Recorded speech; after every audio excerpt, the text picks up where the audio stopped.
Hi there, I'm Lenora. And this is the story of how my father sold the house I inherited and said the money was for my brother's vacation. I wish that was the worst part. But it wasn't just a house, it was my grandmother's legacy. And they took it, quietly, legally, like I never mattered. They forged my signature, spread lies about my mental health, turned the whole family against me. And for what? A cruise? You ever wonder how far your own family would go? Just to shut you up? Yeah, so did I. Stay with me, because it only got worse from there. I wasn't expecting anything unusual that Thursday. I left work just before 6, the sky still damp from an earlier drizzle, the air cool enough to bring out that early spring bite. The drive through Crescent Hill was something I usually looked forward to, a calming route, lined with trees just beginning to bloom. I hadn't been back to Grandma Dolores's house in weeks. Life had been busy, but that evening, something pulled me there. I didn't even have to park to feel it. There were 2 cars in the driveway, a black SUV and a silver sedan, neither of which belonged to anyone I knew. At first, I thought maybe a contractor had stopped by, maybe a maintenance check my dad had arranged. That would have been weird, sure, but not impossible. Still, something about the porch light being on and the faint glow from the living room window made my stomach turn. I stepped out, heart beating faster than it should have. As I approached the front steps, the door opened, just like that. A woman in her 30s stood there, holding a wine glass, barefoot, wearing a hoodie that read, University of Michigan. She smiled, hesitant. "Can I help you?" she asked. I blinked. I'm sorry, I think I'm in the wrong place." Then a man appeared behind her, casually wrapping an arm around her waist. "You lost or something?" he asked. "No, this is my grandmother's house. My voice cracked, disbelief crawling up my spine. "Who are you?" The woman let out a short, nervous laugh. "Oh, we bought this place last month. From the previous owner? I think his name was Lester?" I felt my blood drop straight to my shoes. Lester, my father. No, that's not possible," I said, stepping back. "That house was left to me. It's not for sale. I never listed it." The man tilted his head. "We bought it legally. I mean, it's already gone through escrow and everything. We've been living here for 3 weeks. I didn't answer. My mouth had gone dry. My eyes scanned the front porch. Grandma's planter box was gone. The rocking chair, too. Even the brass door knocker with the engraved D for Dolores had been replaced with some cheap Target-looking ring. I turned around and walked off without another word. Got into my car. I must have sat there 10 full minutes before I could even think clearly. I checked my email, my phone, scanned my messages, my spam folder. Nothing. No notice of a sale, no inquiry, no real estate alerts, no closing documents, no consent. And no one, not a soul, had asked for my permission, because they knew I wouldn't give it. As I drove, muscle memory took over. My thoughts were a storm of fragmented outrage. This had to be some mistake. It had to be. But I knew my father, and I knew the kind of games he played when it came to money and power. I ended up on River Road, not even sure how I got there. I pulled over into one of those old parking lots near the riverfront and stared out across the Ohio. The wind carried the smell of wet earth and pollen, and my grandmother's voice, steady, firm, always soft but never weak, played on a loop in my head. "This house is yours now, Lenora. Don't let them tell you otherwise." 6 months ago, some developer had offered me a ridiculous sum to turn the property into a short-term rental. I declined without a second thought. That house was more than wood and plaster. It was where I learned to bake my first pie, where I cried in the closet after my first heartbreak, where I found shelter when my father's indifference became too heavy to carry. I didn't need the money. I needed the connection. That's why I kept it. That's why I made sure the taxes were paid on time, the lawn mowed, the pipes winterized. I hadn't moved in because I had my apartment downtown, but I visited often. I cleaned, I sat in Grandma's old reading chair. I lit candles on her birthday. That house was sacred to me. So who the hell gave my father the right to sell it? As I sat behind the wheel, knuckles white on the steering wheel, I knew this wasn't a mix-up. It wasn't one of those oops paperwork glitch kind of things. This was deliberate. I wasn't sure how he pulled it off, But I was going to find out, and once I did, there'd be hell to pay. This wasn't just a house. This was theft. This was betrayal. And this time, I wasn't going to let it slide. I didn't drive home. I couldn't. My apartment felt too sterile for the storm that was building inside me. Instead, I pulled into a parking lot near the law office where Sasha worked. Of course, it was well past business hours, but just seeing the familiar building reminded me I had options. I had people who could help me make sense of this mess. Still, I wasn't ready to call anyone. Not yet. I needed to see the face behind this betrayal. So I turned the car around and headed straight to my parents' house. The sky had darkened by the time I reached the edge of the neighborhood I grew up in. Their porch light was on, the same yellow-tinted bulb that flickered for years and still hadn't been replaced. I parked at the curb and took a moment. My palms were sweaty, but I didn't feel nervous. I felt sharp, focused, like my entire body had narrowed into one mission. I rang the bell twice. No answer. I knocked. Still nothing. Then the door creaked open. Not my mother, not my father. Keaton. He stood barefoot in basketball shorts and a wrinkled hoodie, phone in hand, earbuds in, completely unbothered. Typical. "Oh," he said, glancing at me like I'd interrupted a TikTok scroll. "Hey." I didn't move. "Where's Dad?" He shrugged. "Out. Mom too." "I need to talk to them," I said flatly. He yawned, stretched, then turned to walk back inside like I wasn't even there. I stepped into the house and shut the door behind me. "Did you know?" I asked. Keaton flopped onto the couch, pulled his phone up, and replied without looking at me. "Know what?" "That Dad sold Grandma's house, the one she left to me." A smirk crept onto his face. "Oh, that. Yeah, he mentioned something about it. Said it helped cover my Cancun trip." I blinked. "Excuse me?" He tossed his phone on the coffee table like this was just another lazy Wednesday. "What? You weren't using it? Seemed like a waste just sitting there." The words hit me like a slap. "It wasn't a vacation fund, Keaton. It was my inheritance, my home." He waved a dismissive hand. "Don't be dramatic. You've got your own place. I'm the one who's been stressed lately. I needed the break." "You've never worked a day in your life," I snapped. "I'm building a brand," he said, puffing out his chest slightly. "You wouldn't understand.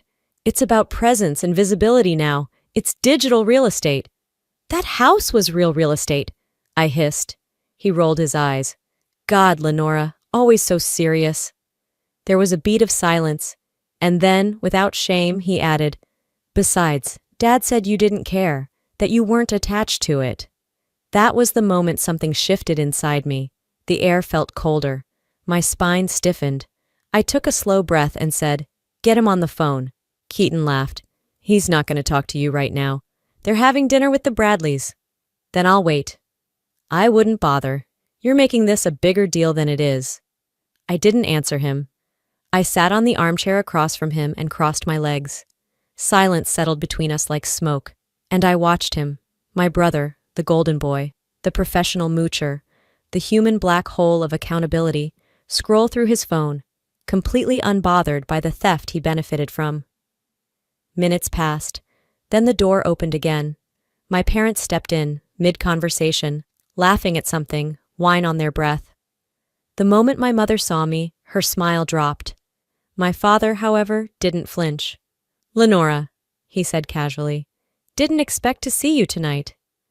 "I didn't expect to find strangers living in my house." He let out a short sigh. "Here we go." "What did you do?" I asked.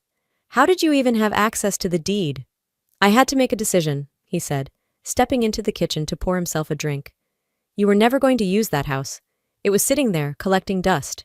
Meanwhile, your brother needed a break, a real mental reset. Cancun was good for him." "You sold my inheritance," I said, each word like a strike of lightning. "For a vacation. You have your own place. You make good money. It's not like you needed the extra property." My mother stood near the stairs, hands clasped, saying nothing. "Did you forge my signature?" I demanded. He took a sip of his drink and looked me dead in the eye. "It's not important how the paperwork went through. What matters is that it's done.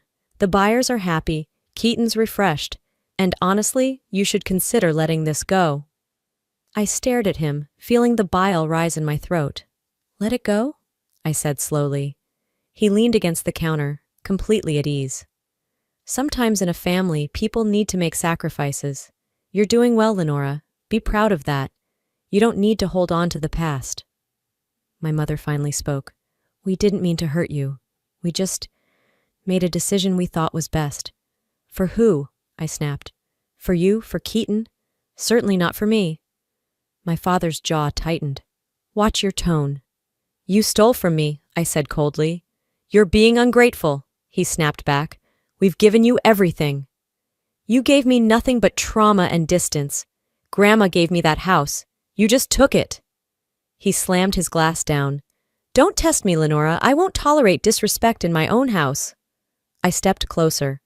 And I won't tolerate theft in my family. You think this ends here? He laughed dryly. What are you going to do? Call a lawyer? I didn't answer. Because I already knew who I was calling in the morning. I didn't sleep that night. I lay in bed, eyes fixed on the ceiling as shadows from passing headlights crawled across it like ghosts. Every word my father said replayed in my head, not just the ones from tonight, but all the gaslighting phrases I had heard since childhood.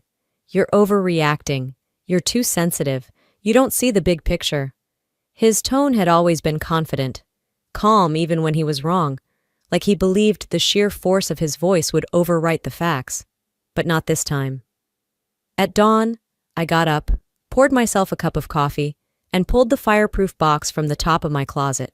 It was dusty, heavy, and packed with old records, documents Grandma had left me, along with copies of her will, property deeds, and a small velvet pouch containing her wedding ring. I sat cross-legged on the living room floor, papers spread around me like pieces of a broken map. I found the house deed within minutes. I knew it by heart. Her name, Dolores Jensen, clean and looped at the top. My name was listed in the will as the sole heir to the property. And then, my breath caught. I spotted something else. A quitclaim deed, filed less than 3 months ago and signed supposedly by me. I stared at the signature. It looked familiar, but it wasn't mine. The slant was off. The L in Lenora was curved differently. The N was too clean. I always left mine slightly open. The more I studied it, the colder my chest became. I hadn't signed that. I would never have signed that. By the time the sun was fully up, I was on the phone with Sasha. She picked up on the second ring. Hey, stranger, you're up early. I need a legal favor. Now. Her tone shifted immediately. What's going on? I think my father forged my signature and sold my house. I didn't even need to say more. Sasha told me to come in. We met at her office on East Market just after 9. The air outside was brisk, and I clutched the manila folder against my chest like a shield. Inside, Sasha looked exactly as she always had, sharp-eyed, calm, too smart to be surprised by anything. She cleared her schedule and locked the door behind me. I laid everything out on her desk. She scanned the documents quickly, but carefully. When she reached the signature on the quitclaim deed, she paused, tapped her nail on the paper, and looked up at me. This is forged.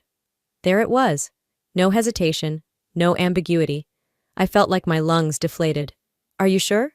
She angled the paper toward me. See this loop in the L? It's different from the one on your license. Also, Kentucky requires signatures to be witnessed or notarized. There's no notary seal here, just a typed name. I felt the heat rise in my cheeks, not embarrassment, but fury. She flipped through a few more pages, then frowned. You said this isn't the first time? I nodded. Years ago, my aunt, my grandma's sister, there was some drama after she passed. Something about her property being transferred without full family consent. My mom always swept it under the rug, but I remember hearing Lester's name thrown around. Sasha leaned back in her chair. You think he did it back then, too? I think he has a pattern. She rubbed her temple. Lenora, this could get messy, but it's actionable. If that signature's fake and you never authorized this sale, we're looking at fraud. Real estate fraud. Can we undo the sale? I asked. Possibly, she said. It's going to depend on the good faith of the buyers. But we can absolutely go after your father. You'd have a civil case, maybe even a criminal one. My hands trembled slightly as I placed them on her desk. I don't care how messy it gets. I want to do this. Her expression softened. Are you ready to drag your dad into court? I met her eyes. He dragged me there first.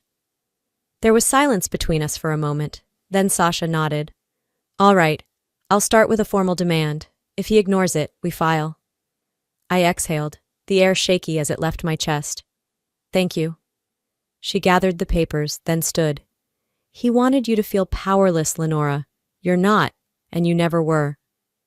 I left the office feeling both empty and electric, like a wire had finally been stripped of insulation and was now sparking at both ends.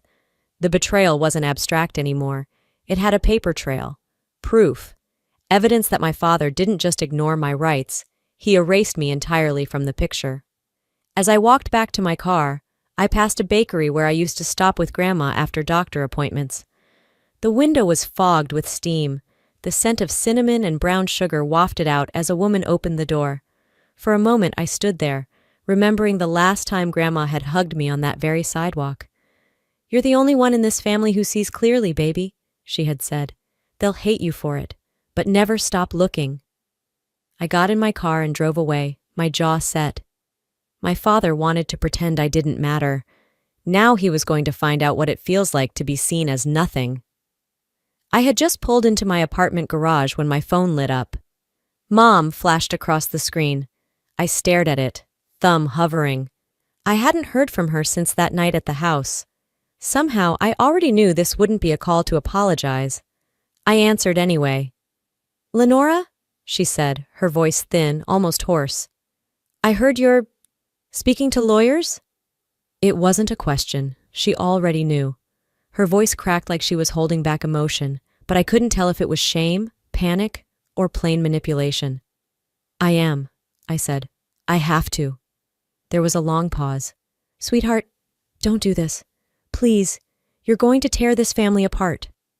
A bitter laugh escaped my throat. No, Mom.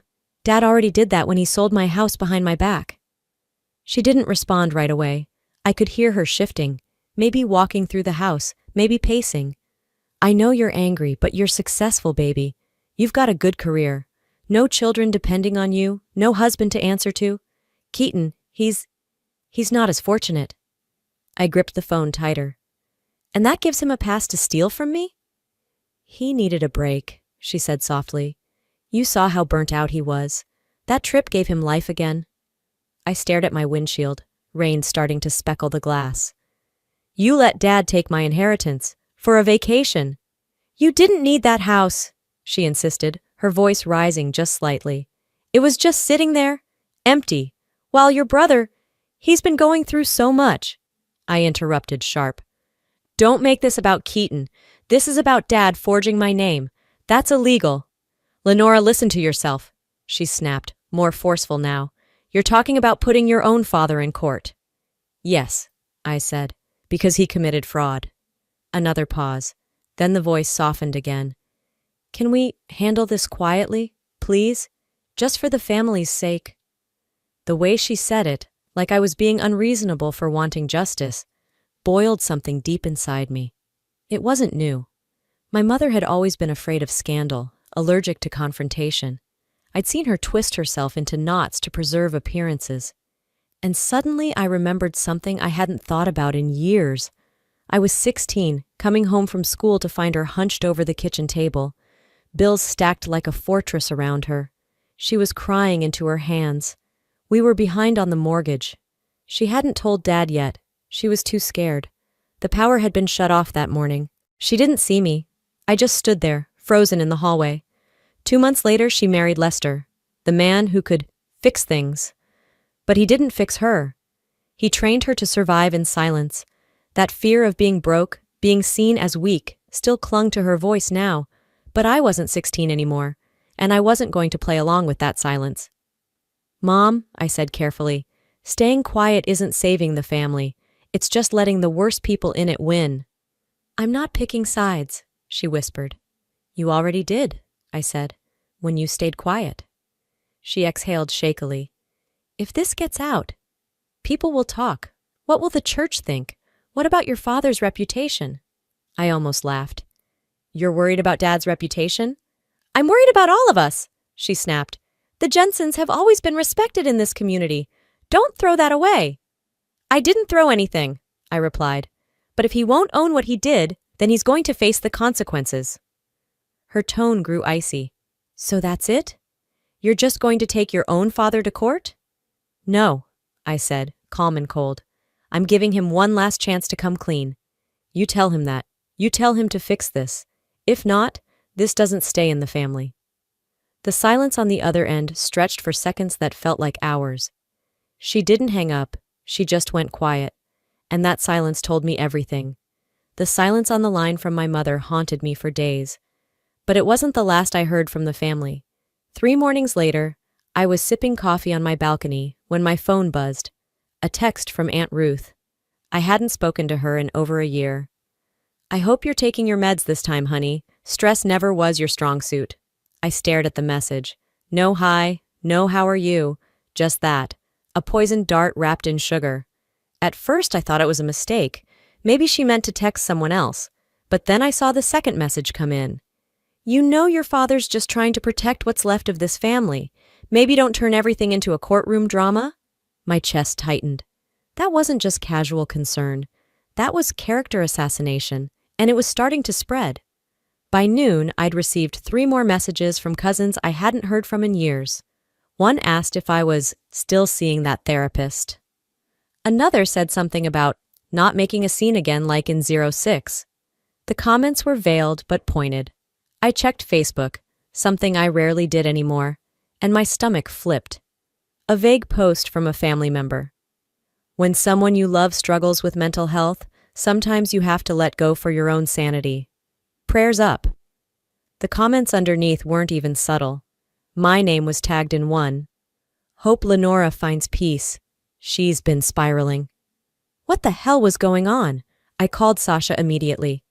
"They're trying to discredit me," I said. "They're trying to make me look unstable." She didn't sound surprised. "That's textbook. If they can't silence you, they'll try to make people stop listening." "But how would they even know about my therapy sessions? I never talked about them." There was a beat of silence on her end. Then, "Did you ever share any of that with your dad, even years ago?" I blinked. "Yeah, briefly. Back when I first moved out. I needed someone to co-sign an insurance claim, and he offered to help. I had to sign a temporary release of medical info for the paperwork. And he kept it," she said flatly. "That's how." Sasha was already clicking away in the background, looking up statutes. Depending on how he accessed it and what he's sharing, this could border on HIPAA violations. At the very least, defamation. "He's using my past as ammunition," I whispered. "Then we use his weapon against him," she replied. "Document everything, every text, every post, every message. Screenshot them all. I'll draft cease and desist notices tonight." That afternoon, I started compiling evidence. A digital paper trail of smears, half-truths, and subtle jabs that painted me as unstable, volatile, emotional. A dangerous word when used against a woman trying to stand her ground. It wasn't just gossip. It was strategic sabotage. The part that stung most wasn't that people believed it. It was that so many were willing to believe it. Because it was easier to think of me as unwell than to accept that my father, Mr. Jensen, the respectable local businessman, had committed fraud against his own daughter. Around sunset, I opened my laptop and typed an email. Just one line in the subject field. "Your move determines mine." In the body, I kept it simple, surgical. "You've made your point, I've made mine. But if you continue to violate my privacy, share medical history, or manipulate our family against me, I will escalate this publicly and legally. This ends now, or it escalates where you don't want it to go." I didn't bother to sign it with love. I hit send. Then I walked to the kitchen, poured myself a glass of water, and stood there staring out at the skyline, waiting. Not for his reply, but for the next play. Because I knew my father. He wouldn't take the warning. He'd take it as a challenge. And I was right. He didn't reply. But by the end of the week, I found out he'd made another move, and this time, I wasn't alone. 3 days passed without a word from my father. Not a call, not a text, not even one of his classic guilt-laced voicemails. I thought silence would be the worst part, until someone knocked on my door Saturday morning. I had barely slept the night before, my brain running laps around court filings and cease and desist drafts.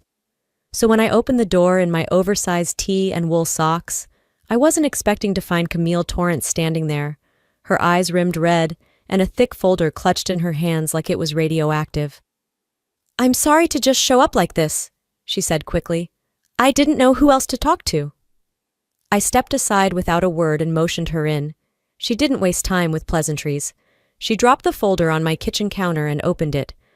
"We were scammed too," she said. "Your father. He lied to us."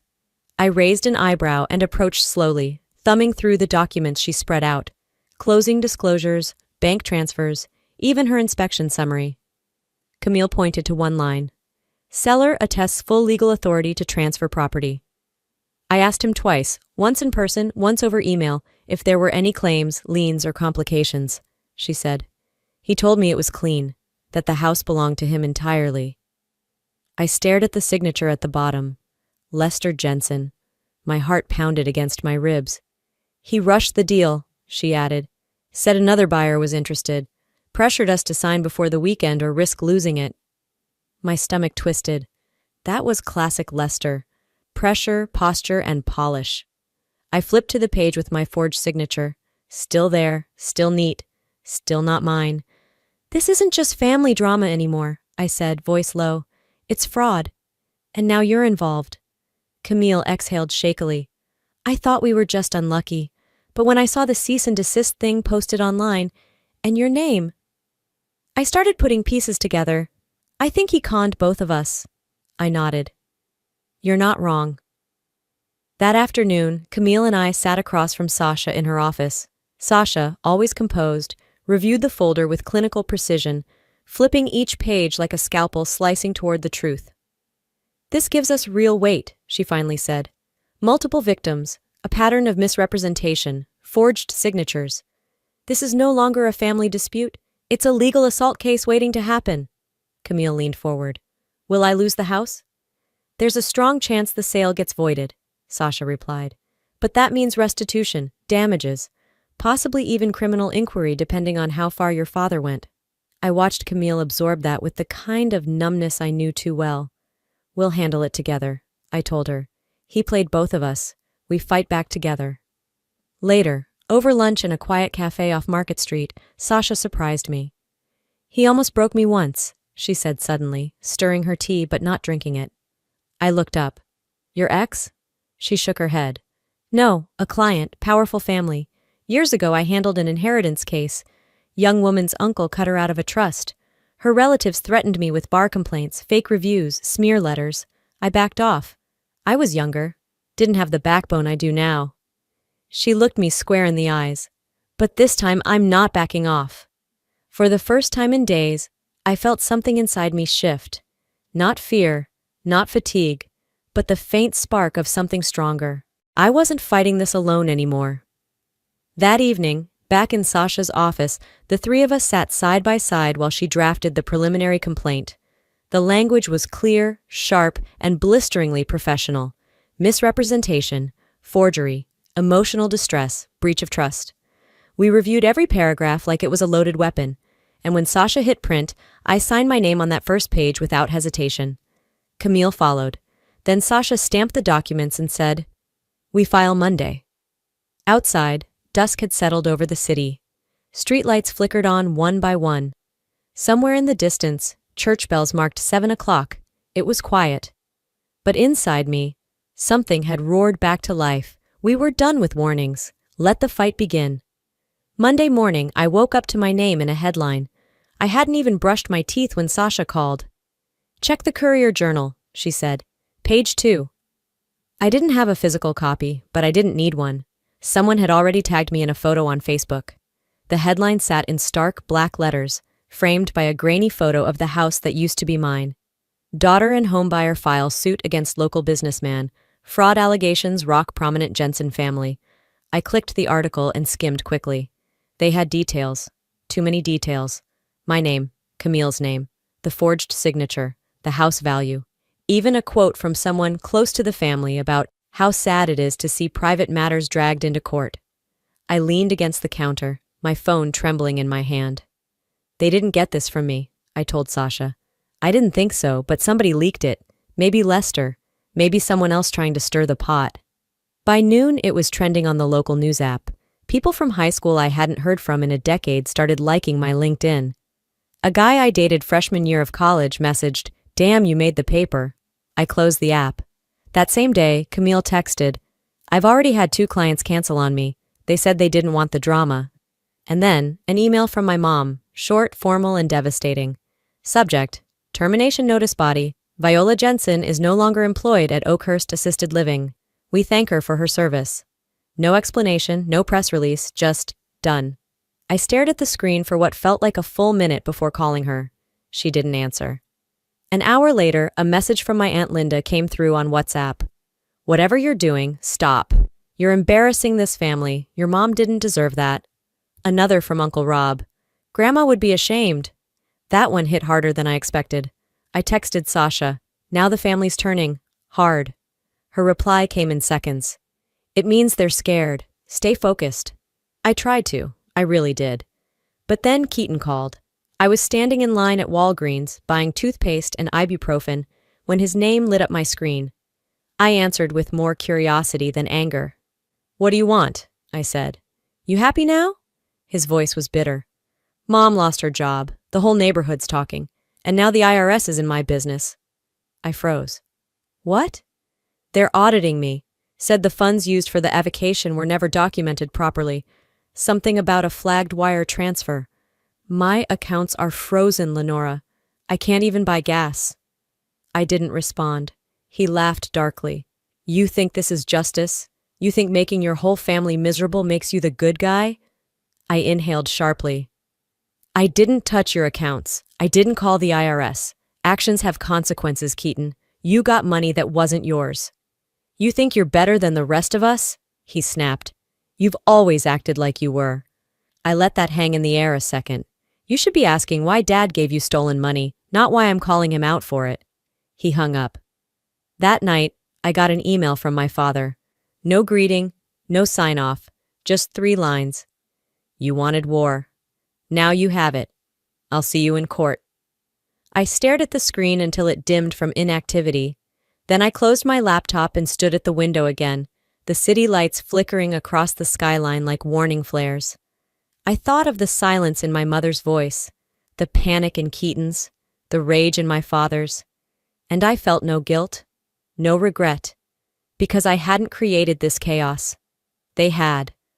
I just stopped covering it up. I brewed a pot of coffee at midnight. My hands were steady, because I knew what was coming, and I was ready for it. The courtroom was cold, air conditioning turned too high, or maybe it was just my nerves pressing against my skin. I sat across from him, my father, Lester Jensen, in a slate gray suit, adjusting his cufflinks like he was attending a business luncheon, not a civil hearing over forged documents and stolen inheritance. He didn't look at me, not once, just whispered something to his lawyer and folded his hands like he had nothing to worry about. The judge, a woman in her 60s with sharp eyes and a steady voice, took her seat and called the room to order. "This hearing is to address allegations of property fraud and wrongful transfer of ownership. Plaintiff, Lenora Jensen and Camille Torrance. Defendant, Lester Jensen." I barely registered the rest of her words. My hands were resting on my lap, but my fingers were curled into the fabric of my dress so tightly I thought I might rip it. The courtroom wasn't packed, but there were enough faces. A few local reporters sat in the back, pretending to scroll their phones. I recognized 2 distant cousins sitting near the aisle, probably just here for the gossip. Sasha opened with calm precision. She presented the timeline, showed the deed transfer, the signatures, the missing notifications. Camille nodded along from beside me, her expression carved from stone. Then it was time. Sasha stood and gestured toward a gray-haired man seated at the witness stand. "Your Honor, we call forensic handwriting expert Dr. Aaron Mullins to testify." He was soft-spoken, but authoritative. "The signature on the deed filed with the Louisville County Clerk's office is not consistent with Miss Lenora Jensen's verified handwriting samples," he said. "In fact, the line pressure, slant, spacing, and baseline alignment are highly irregular." The judge raised an eyebrow. Are you saying the signature is forged? Yes, Your Honor, he replied. It's a forgery, and not a sophisticated one. A murmur rippled across the room. I heard someone whisper, "Wow." Lester's attorney objected, claiming there wasn't enough foundation. The judge overruled him. The evidence was in, and it was irrefutable. My father still hadn't looked at me. During the recess, Sasha pulled me aside near the hallway just outside the courtroom. There's more, she said, handing me her phone. He tried to move his own house into a blind trust, filed the paperwork late last night. I blinked. He's trying to shield his assets? Exactly. Probably guessing he might lose and trying to keep something for himself. Can he do that? He tried, she said. But I anticipated the move. I filed a temporary injunction 2 days ago. The judge granted it this morning. His house is frozen. I let out a quiet, stunned breath. He has no way out. He's running out of road, she nodded. Back in the courtroom, Lester looked shaken for the first time. His lips were tight, his hands fidgeted, and when he finally glanced over at me, it wasn't rage anymore. It was contempt. Cold, bitter contempt. Like I was a stranger who dared cross into territory I didn't belong. But I met his gaze head on. I didn't flinch. I didn't blink. He may have been the one who taught me to fear power, but now he was learning something else. What it feels like when power doesn't protect you anymore. The judge called the session back into order. There were no closing statements today, just one final declaration. This court will issue a formal ruling within 5 business days. Both parties will be notified. The room emptied slowly. Some people lingered to shake hands with lawyers. Others just watched us as if we were characters in some reality TV show. Camille touched my shoulder lightly. You okay? I nodded, though I wasn't sure what okay even meant in this context. As we stepped outside, the sky was turning silver. Rain clouds were gathering, thick and low. Spring in Kentucky had its drama too. I checked my phone. A missed call from my mom. I didn't return it.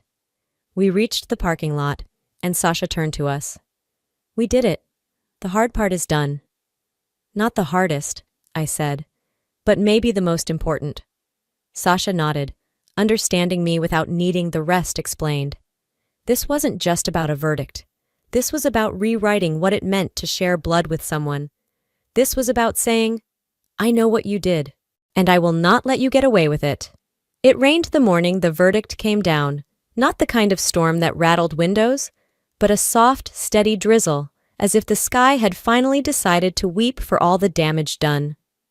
I arrived at the courthouse early. Camille and Bryce were already there. Sasha showed up last, her briefcase dry despite the mist, hair pulled into a bun that meant she meant business. The courtroom was quieter this time. No reporters, no extended family, no whispered commentary, just the facts, the judge, and the truth that had taken months to drag into the light. Lester was already seated, flanked by his attorney. His face was unreadable, but the tremor in his left hand betrayed him. When the judge took her seat and began reading the ruling, I didn't breathe. I barely blinked. The court finds sufficient evidence of fraud in the execution of the property deed. My ears roared. Property ownership is hereby restored to the plaintiff, Lenora Jensen. The defendant is liable for damages, including emotional distress and costs incurred by the co-plaintiff Camille Torrance. The words landed like gavel strikes. Final, irreversible, just. I didn't cry. I didn't smile. I just closed my eyes for a moment and let the verdict settle deep in my bones. Justice doesn't feel like a parade. It feels like a silence that doesn't choke anymore. When I opened them, Lester was still staring forward, frozen. Viola sat 2 rows behind him, chin dipped low, eyes glassy. She didn't look at me, not once. Outside, the rain had lightened into a soft mist. The gray sky seemed brighter. Back at home, I collapsed onto the couch, not from exhaustion, but from release, the kind that comes after holding your breath for too long. 2 days later, Lester was ordered to list his own house for sale. The court demanded liquidation of assets to satisfy judgment costs. I didn't even blink when Sasha forwarded me the notice.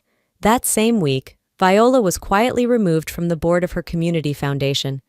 A friend of hers texted me, "I'm sorry things got this ugly." I didn't reply. Keaton, ever the victim in his own story, posted cryptic status updates about snakes in the grass and blood meaning nothing. Then he disappeared from Facebook entirely. Word was he'd moved in with a friend in Lexington while figuring things out. I didn't chase any of them. I had other places to be. Camille and Bryce moved out on a Sunday. She left me a handwritten note tucked inside the kitchen drawer. I hope this home brings you the peace it was meant to. It did. I walked through every room of the house that night, barefoot, lights dimmed, the scent of lemon oil still hanging in the air from the deep cleaning I'd done earlier.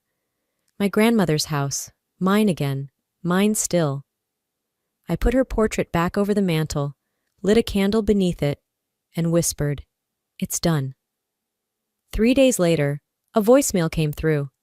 I didn't recognize the number at first, but the voice was unmistakable. "Lenora," my mother said, her tone slow, unsure. "I don't expect you to answer. I just wanted you to know I didn't know what else to do. I'm sorry. For all of it." I listened to it twice, then I deleted it. Some things didn't need a reply. Some things weren't meant to be fixed. Instead, I poured my focus into the yard. I planted lavender near the fence line, reseeded the patchy grass, and ordered 2 new white rocking chairs for the porch. The house didn't just need repair, it needed rebirth, so did I. By summer, I had launched a small consulting side hustle, helping people navigate inheritance fraud and property disputes. Word of mouth brought in calls weekly. The work felt personal, purposeful. Sasha even joined on some cases. Healing wasn't instant. Some wounds ache even after they close. But there's a kind of strength that comes from surviving betrayal, from standing when no one thought you would. I stood, and I stayed standing. The final judgment arrived in the mail mid-June. Damages granted in full, deed reinstated, case closed. I framed the court letter, not out of pride, but as proof. Proof that what they tried to erase didn't disappear, that I didn't disappear. I stood on the porch that evening with coffee in hand, the sky painted in watercolor pinks and oranges, cicadas beginning their nightly hum. It was quiet except for the rustle of wind through the maple leaves. They didn't just lose a house. They lost the one person who might have forgiven them. And I found peace. Sometimes, standing up for yourself means standing alone first. If there's one thing I've learned through all this, it's that silence doesn't keep the peace. It just protects the people who benefit from the chaos. I used to think that keeping quiet made me strong, that swallowing pain and pretending everything was fine was the adult thing to do. But real strength? It's calling out the wrong, even when it's your own family. It's drawing a line, not out of hate, but out of self-respect. So if you're watching this and you've been gaslit, dismissed, told to let it go for the sake of harmony, let me be the one to say it. You are not crazy. You are not selfish. And you are not alone. Justice isn't always clean. It doesn't always come wrapped in a bow. But sometimes it starts with a single decision to say, enough. And if this story touched something in you, maybe something you haven't said out loud yet, I'd love to hear about it. Drop a comment below. Tell me where you're watching from, or just type 1 if this hit home for you. If you didn't like the video, I still want to hear from you. Let's talk about it. And if you want more true stories like this, stories about real people, real choices, and the messy beauty of finding your voice, then hit that subscribe button and turn on notifications. I've got more coming your way. Thanks for being here. Stay strong, stay honest, and never let anyone rewrite your worth.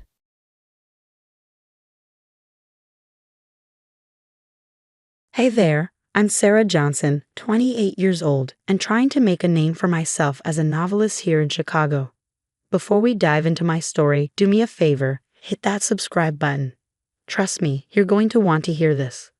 So there I was living in a cramped little apartment downtown, juggling my writing career with a part-time barista gig. Glamorous? Not even close. But I was managing. My family has always been a huge part of my life, especially my Aunt Linda and her son, Matt. They're practically my second home. Every weekend, I'd stop by their place. Aunt Linda's been raising Matt on her own for years, and it hasn't been easy. I'd help out where I could, doing chores, keeping Matt company. He's a tough case. At 25, Matt was still bouncing from one job to the next, hanging out with the wrong crowd. I kept nudging him to consider community college, hoping it would give him some direction. "You're smart, Matt. Why not give college a shot?" I'd tell him. He'd just shrug and mutter, "What's the point? It's not going to change anything." Aunt Linda, bless her heart, would always defend him. "Matt's just figuring things out, Sarah. He'll come around." I'd hold back from saying what I really thought, but deep down, I knew something was wrong. Even my boyfriend, Jake, a paramedic, noticed. We were having dinner one night when he said, "Sarah, I've got to be honest, something's off with Matt. The way he looks at you sometimes. It's not right." I brushed him off. "He's family, Jake. We stick together, no matter what." Jake just shook his head. "Sometimes it's the family you need to watch out for the most." I didn't want to hear it. Matt was my cousin, end of discussion. Sure, he had issues, but who didn't? Little did I know, Jake's words would come back to haunt me. It was a regular Tuesday night. I was curled up on my couch, working on a chapter when my phone rang. It was Matt, and he sounded panicked. "Sarah, I need you now. It's an emergency." My heart raced. "Matt, what's wrong? Are you okay? Just come over. Please, I can't explain over the phone." Without a second thought, I grabbed my keys. Family first, right? I had no idea that I was driving straight into a nightmare. The drive to Aunt Linda's felt like it took forever. My mind raced with 100 different worst-case scenarios. What kind of trouble had Matt gotten into this time? When I finally pulled up, the house was dark except for a faint light coming from the kitchen. Something felt off, but I shoved the feeling aside. Family needed me. Stepping through that door would turn out to be the worst mistake of my life. I found Matt pacing the kitchen like a caged animal. His eyes were wild, frantic. "Matt, what's going on?" I asked, my voice shaking. He grabbed my shoulders, his grip tight and desperate. "Sarah, thank God. I messed up, big time." "What happened?" I asked, my stomach sinking. There was this convenience store. It was supposed to be easy money, but the clerk, he tried to play hero. My blood ran cold. "Matt, what did you do?" "I didn't mean to hurt him. It just happened. Now the cops are looking for me." I stumbled back, my mind reeling. "We have to call the police, Matt. You need to turn yourself in." His face darkened. "No, I need you to cover for me. Tell them I was here all night, watching movies with you." I shook my head. "I can't, Matt. That's lying to the police." "Come on, Sarah. We're family, you owe me." "I don't owe you this," I said firmly. "You need help." That's when I saw it, the glint of metal in his hand. A kitchen knife. "Matt, put that down," I said, my voice trembling. His eyes went cold, calculating. "I can't go to jail, Sarah. I won't." In an instant, he lunged at me. I tried to dodge, but I felt a sharp pain in my arm as the knife cut into my skin. Warm blood soaked through my sleeve. "Matt, stop. This isn't you." But the Matt I knew was gone, replaced by someone desperate and dangerous. I bolted, locking myself in the bathroom, my hands shaking as I dialed 911. 911. "What's your emergency?" "It's my cousin. He attacked me. He has a knife. Please hurry." I could barely get the words out, my voice trembling. From the other side of the door, I heard Matt banging, his voice filled with rage, completely unrecognizable. "Sarah, open this door. You can't do this to me." Sirens began to wail in the distance. The banging suddenly stopped. I waited, my heart pounding, before gathering the courage to open the door. By the time I did, Matt was gone. The next few hours were a blur. Jake rushed to meet me, his face a mix of anger and concern. "Sarah, this has to stop. Matt's dangerous." I nodded, wincing as the doctor stitched up the cut on my arm. "I know, I just never thought you'd go this far." That's when Aunt Linda stormed into the room, her face streaked with tears. "How could you, Sarah? He's your cousin. You should have helped him."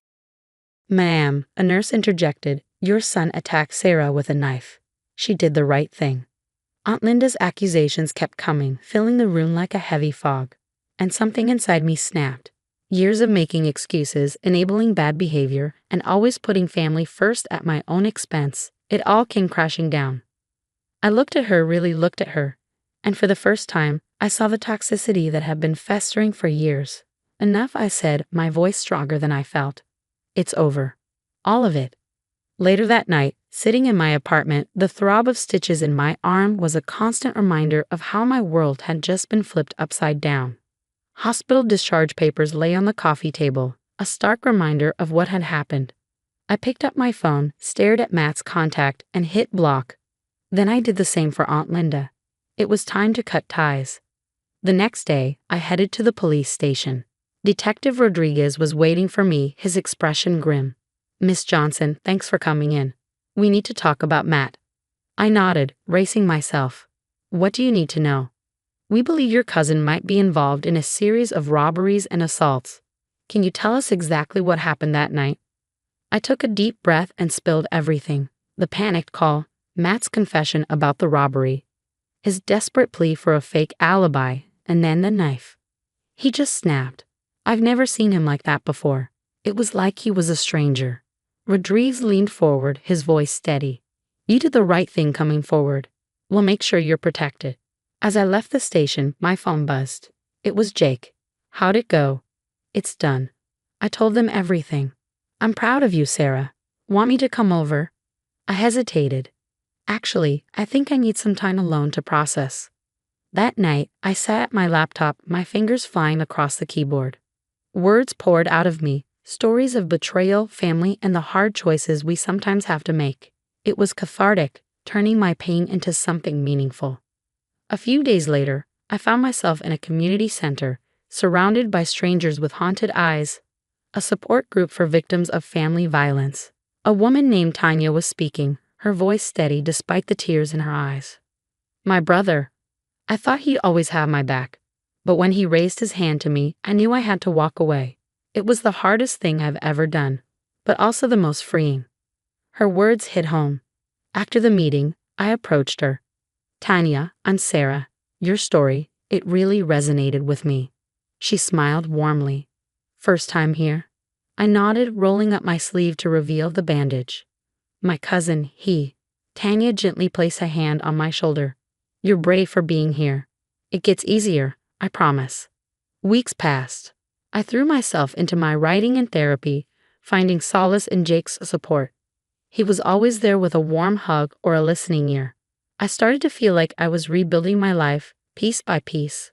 But then one afternoon, my phone rang. Unknown number. "Hello?" "Sarah, it's Linda." My blood ran cold. "Aunt Linda, I told you not to. Please just listen. Matt's in trouble. He needs you. We're family, remember?" I gripped the phone tighter, my voice steady. "Family doesn't try to stab you, Aunt Linda. I'm done." "How can you be so selfish after everything we've done for you?" I ended the call, my hands shaking. Jake found me an hour later, curled up on the couch. "Hey, what happened?" I looked up at him, feeling exhausted. I think I need to get a restraining order." Just as I was beginning to regain some control, Detective Rodriguez called. "Miss Johnson, we've got him. Matt was arrested in Nevada for another crime. They're bringing him back to Chicago." I let out a breath I didn't realize I was holding. "It's over." "Not quite," Detective Rodriguez said. "We'll need you to testify. Can you do that?" I thought about Tanya, the others in that support group, and the story I was writing. This wasn't just about me anymore. It was about breaking the cycle, about standing up and saying enough is enough. "Yes," I said, my voice stronger than I expected. "Yes, I can do that." As I hung up, I realized something. This was the start of something new. For the first time in a long time, I felt hopeful. Months flew by like pages in a book. There I was, standing in front of a packed bookstore, my novel-cutting ties clutched in my sweaty palms. The publisher's rep gave me a thumbs up from the back of the room. I cleared my throat. "Good evening, everyone. I'm Sarah Johnson, and I'm here to read from my debut novel." As I read, I saw heads nodding, tears being wiped away. My story was resonating with people. After the reading, a young woman approached me, her eyes red-rimmed. "Your book, it's like you've lived in my shoes. Thank you for writing it." I smiled, a warmth spreading through my chest. "You're not alone. That's why I wrote it." Just as I finished signing the last book, my phone buzzed. It was Detective Rodriguez. "Miss Johnson, we need you to come down to the station. There's been a development in Matt's case." At the station, Rodriguez dropped a bombshell. "We've linked Matt to a cold case, A fatal hit and run from 3 years ago. The victim's family has been waiting for justice. I felt the room spin. Of God, I had no idea. Your testimony is more important than ever now. Are you still willing to take the stand? I nodded, my resolve hardening. Absolutely. As I left the station, my phone rang again. It was Aunt Linda. Sarah, please.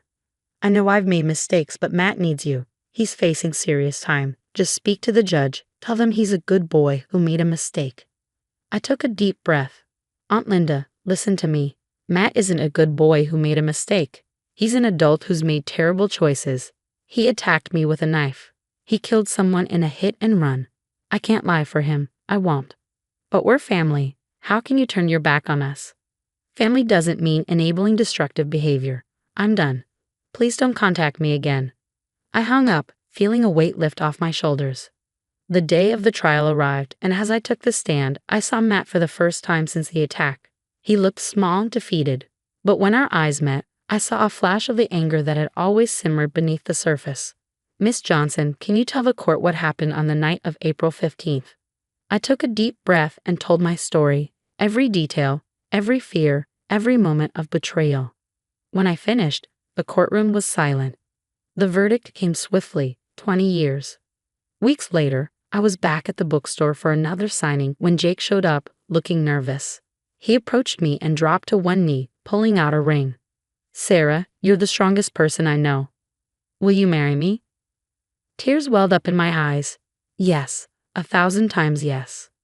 As we celebrated that night, my phone buzzed with an email. I nearly dropped it when I read the subject line. Hollywood's calling.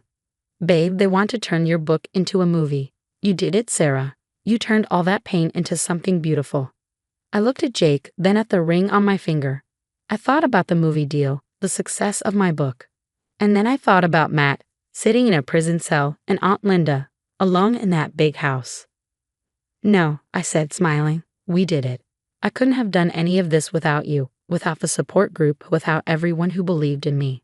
As we toasted to new beginnings, I realized something. The family you choose, the one you build with love and trust, is the one that truly matters. This intense story of betrayal, family loyalty, and personal growth has come to an end. At what point do you think family loyalty should end? Was Sarah right to testify against Matt, or should she have protected him despite his actions? We'd love to hear your thoughts in the comments. Have you ever had to choose between family loyalty and doing what you believed was right? How did you handle it?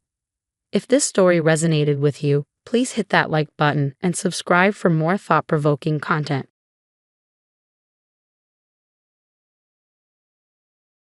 Hey there, I'm Lily. Let me tell you about the moment my life flipped upside down. It was a quiet Sunday afternoon in our small suburban neighborhood. Angela and Andrew, who lived just a couple of doors down, seemed like the perfect couple, happy, settled, the picture of domestic bliss. But under the surface, there was a storm brewing, one I couldn't quite understand. Angela, in particular, always had this underlying tension around her, especially when it came to me. I couldn't pinpoint why, but I could feel it simmering. One day, I walked over to their house, cradling my newborn in my arms, excited to share my joy. I naively thought the baby would bring us closer. Hey, Angela, look who's here. Isn't he just adorable? I smiled, beaming with pride. Angela forced a smile back, but her eyes revealed something darker. He's lovely, Lily. Congratulations.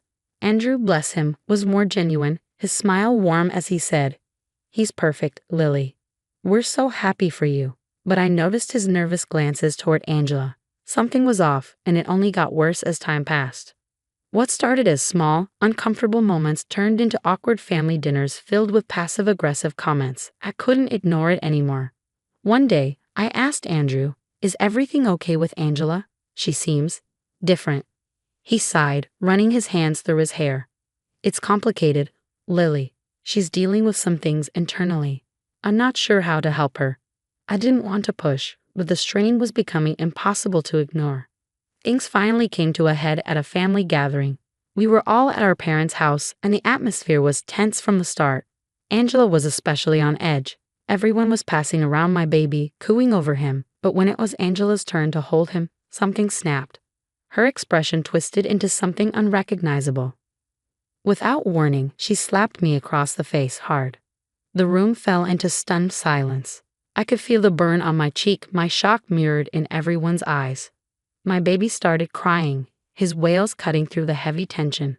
"Angela, what the hell?" Andrew's voice boomed, full of shock and anger. "I don't know. I just—" Angela stammered, her face pale with confusion and horror. My parents rushed over, bewildered. "Why would you do that?" my mom asked, her voice trembling. Angela just stood there, staring at her hand like she didn't know how it had betrayed her. I held my baby tightly, his cries quieting as I rocked him, trying to process what had just happened. Andrew approached me, his face full of guilt. "Lily, I'm so sorry. I don't know what got into her." His eyes were filled with pain, caught between his wife and his sister. That moment changed everything. The peaceful facade of Angela and Andrew's life had cracked wide open, revealing the unresolved issues and deep-seated resentment lurking beneath. From that day on, everything shifted. The tension that had been slowly building exploded, and none of us would come out of it unchanged. In the days following the assault, the atmosphere in our family was thick with tension, almost suffocating. Andrew, a lawyer by profession, found himself in an impossible situation. One evening, in the quiet of their home, he and Angela had a conversation that felt like a final reckoning. "Angela, I've seen so many family disputes in my career. I never imagined we'd be in the middle of one," Andrew said quietly, his voice heavy with sadness. "You're my husband, Andrew. You're supposed to be on my side," Angela shot back, desperation in her voice. "It's not about sides, Angela. It's about right and wrong. You hit my sister. In front of everyone. I can't just ignore that." Andrew's voice trembled as he tried to keep his composure. "I know I made a mistake, but I'm your wife. Doesn't that mean anything to you?" Angela's eyes were pleading, searching for a sign of solidarity. At the same time, I was struggling with my own emotions. Sitting in the quiet of my living room, I confided in a close friend. "I never thought Angela would do something like this. And Andrew, he's in such a tough spot." "Lily, whatever happens, you need to protect yourself and your baby," my friend said firmly. Angela crossed a line. Meanwhile, Andrew was in his home office, torn between his duty as a lawyer and his love for his family. The legal implications of Angela's actions were clear to him, but the personal cost was immeasurable. The next day, Andrew and I met at a small coffee shop to talk. He looked worn down, his inner conflict written all over his face. "Lily, as a lawyer, I know what Angela did has consequences. But as your brother, this is breaking my heart," he said, his voice barely above a whisper. "I don't want to tear our family apart, Andrew, but I can't let Angela's actions slide," I said, my voice steady despite the swirl of emotions inside me. "It's not just about me. It's about setting an example for my child." Andrew nodded, understanding the weight of my decision. "I'll stand by you, Lily, not just as your brother, but as a lawyer who believes in justice." His words brought comfort, but they also marked the beginning of a difficult road ahead, one that would change everything.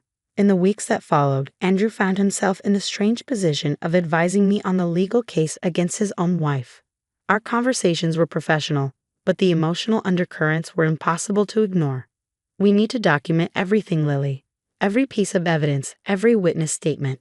They're crucial for the case," Andrew said one evening, slipping fully into his lawyer role as I prepared for the legal battle ahead. Meanwhile, Angela's world was unraveling. Alone in their home, she grappled with the weight of what she'd done and the looming consequences.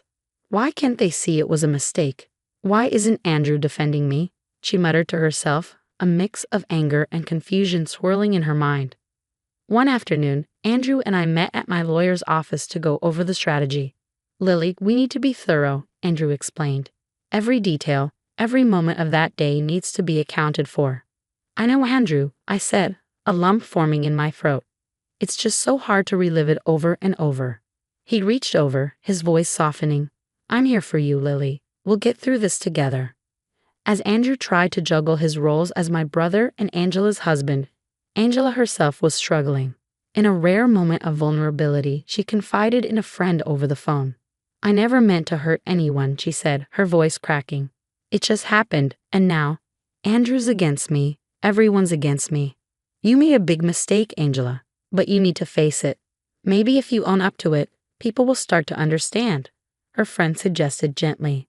As the legal case moved forward, the emotional toll was heavy. During a family dinner, our parents tried to offer their perspective. Lily, we know this is difficult, but you're doing the right thing, my father said firmly, his voice full of compassion. Angela needs to be held accountable. I just wish it didn't have to be like this, I replied, the guilt and conflict gnawing at me. This whole situation is tearing Andrew apart. Lily, sometimes the hardest decisions are the most necessary ones, my mother said softly, squeezing my hand in support. At home, Andrew found refuge in his work, but the strain was undeniable. One late night, he confided in a colleague. I'm stuck, John, Andrew admitted, rubbing his temples. On one side, I have my sister, who I love and want to protect. On the other, my wife, the woman I thought I knew. Andrew, you're a good man. But this isn't just about family or marriage. It's about doing what's right, John replied, offering a sense of clarity amid the chaos. As the trial date approached, tensions boiled over. Angela, feeling increasingly isolated, grew defensive and bitter. During a tense meeting at their house, Andrew tried to reach out. Angela, we need to talk about the trial, about how you want to handle this, Andrew said cautiously. What's there to talk about, Andrew? You've already chosen your side. You're not my husband anymore, you're just my accuser. Angela spat, her words dripping with venom. It's not about sides, Angela. It's about taking responsibility. I want to help you, but you have to help yourself first, Andrew replied, his emotions tightly controlled. The day of the trial arrived, and the tension in the courtroom was suffocating. I sat, a bundle of nerves, with Andrew by my side, a pillar of strength despite the clear toll this had taken on him.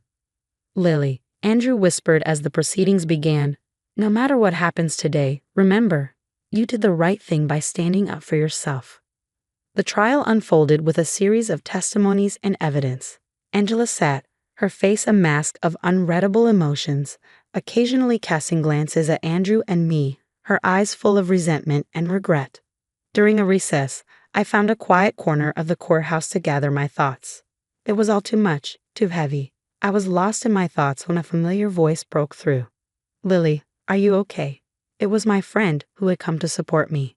I don't know, I said, my voice barely a whisper. It's just a lot. I never wanted this. Sometimes life throws us into deep waters, my friend said, gently resting a hand on my shoulder. Not to drown us, sometimes the deep waters aren't meant to drown us, but to cleanse us, my friend said, her words wrapping around me like a warm blanket. Back in the courtroom, Angela's defense painted her actions as a momentary lapse in judgment. When Angela finally took the stand, her voice trembled as she spoke. I never meant to hurt anyone. I lost control, and I regret it every single day. I'm truly sorry, she said, her eyes briefly meeting mine. The trial concluded, and the judge delivered the verdict. Angela was found guilty. The weight of her actions finally caught up to her as the sentence was pronounced. A collective sigh of relief echoed through the courtroom. Afterward, Andrew and I walked out together, the sun shining brightly, in stark contrast to the turmoil we felt inside. Lily, I'm sorry for everything. I hope we can move past this and rebuild our lives, Andrew said, his voice filled with both hope and exhaustion. I hope so too, Andrew. We've all lost something in this. It's time to heal, I replied, feeling a sense of closure but knowing the road to recovery would be long. In the weeks that followed, life slowly began to find a new rhythm. I focused on healing and taking care of my child, finding strength in the simple joys of motherhood. During a quiet evening, I sat with our parents, sharing a meal and reflecting on the past months. Lily, you've shown so much strength through all of this. We're proud of you, my father said warmly, pride shining in his eyes. It wasn't easy, but I've learned a lot about myself, about forgiveness, and about moving forward, I said, feeling a peace I hadn't felt in months. Meanwhile, Angela faced her own journey of redemption. Alone but determined, she began attending counseling sessions, confronting the demons that had led to her downfall. In one session, she confided in her therapist. I've lost everything, my husband, my dignity. How do I even begin to make things right? Angela asked, her voice heavy with regret. It starts with forgiving yourself. Acknowledge your mistakes, learn from them, and then you can start to rebuild, her therapist replied, offering her a glimmer of hope. As the seasons changed, so did the chapters of our lives. I found joy in my role as a mother, witnessing my child's innocent growth. One sunny afternoon, as we played in the park, Andrew approached us, his steps hesitant but sure. "Lily, it's really good to see you," Andrew said, his eyes lighting up at the sight of his nephew. "You too, Andrew. Look, your uncle's here," I said to my little one, who greeted Andrew with a big 2V grin. We sat on a park bench, talking about how life had shifted. "I'm learning to find balance, Lily, to forgive myself and look ahead," Andrew shared, his voice carrying a newfound understanding. We talked about our hopes for the future, about healing and moving forward, a conversation that reflected our resilience and the enduring bond of family. As for Angela, her journey continued on its own course. Sitting with a close friend in her small apartment, she shared her thoughts and fears. "I've lost so much, but in a way, I've also found myself. I'm not the same person I was," Angela admitted, her voice tinged with a new sense of optimism. "It's a new beginning, Angela. You have a chance to rebuild your life, to be better," her friend encouraged. Angela nodded, the prospect of starting fresh both daunting and invigorating. In my world, the focus was on rebuilding and nurturing the life I had. During a family dinner, our parents expressed their thoughts. "Lily, you've come so far. We're so proud of how you've handled everything," my mother said, her eyes brimming with pride. "I just want to give my child the best life possible. To show him that even in the darkest times, there's always a path to the light," I said, my heart full of determination. Meanwhile, Andrew found solace in his work and in helping others. His experience had deepened his understanding of the complexities of human relationships. In a conversation with a colleague, Andrew reflected on his journey. "I've learned a lot about empathy, about the gray areas in life. It's made me a better lawyer, and I hope, a better person," Andrew said, his voice full of reflection. "You've come a long way, Andrew.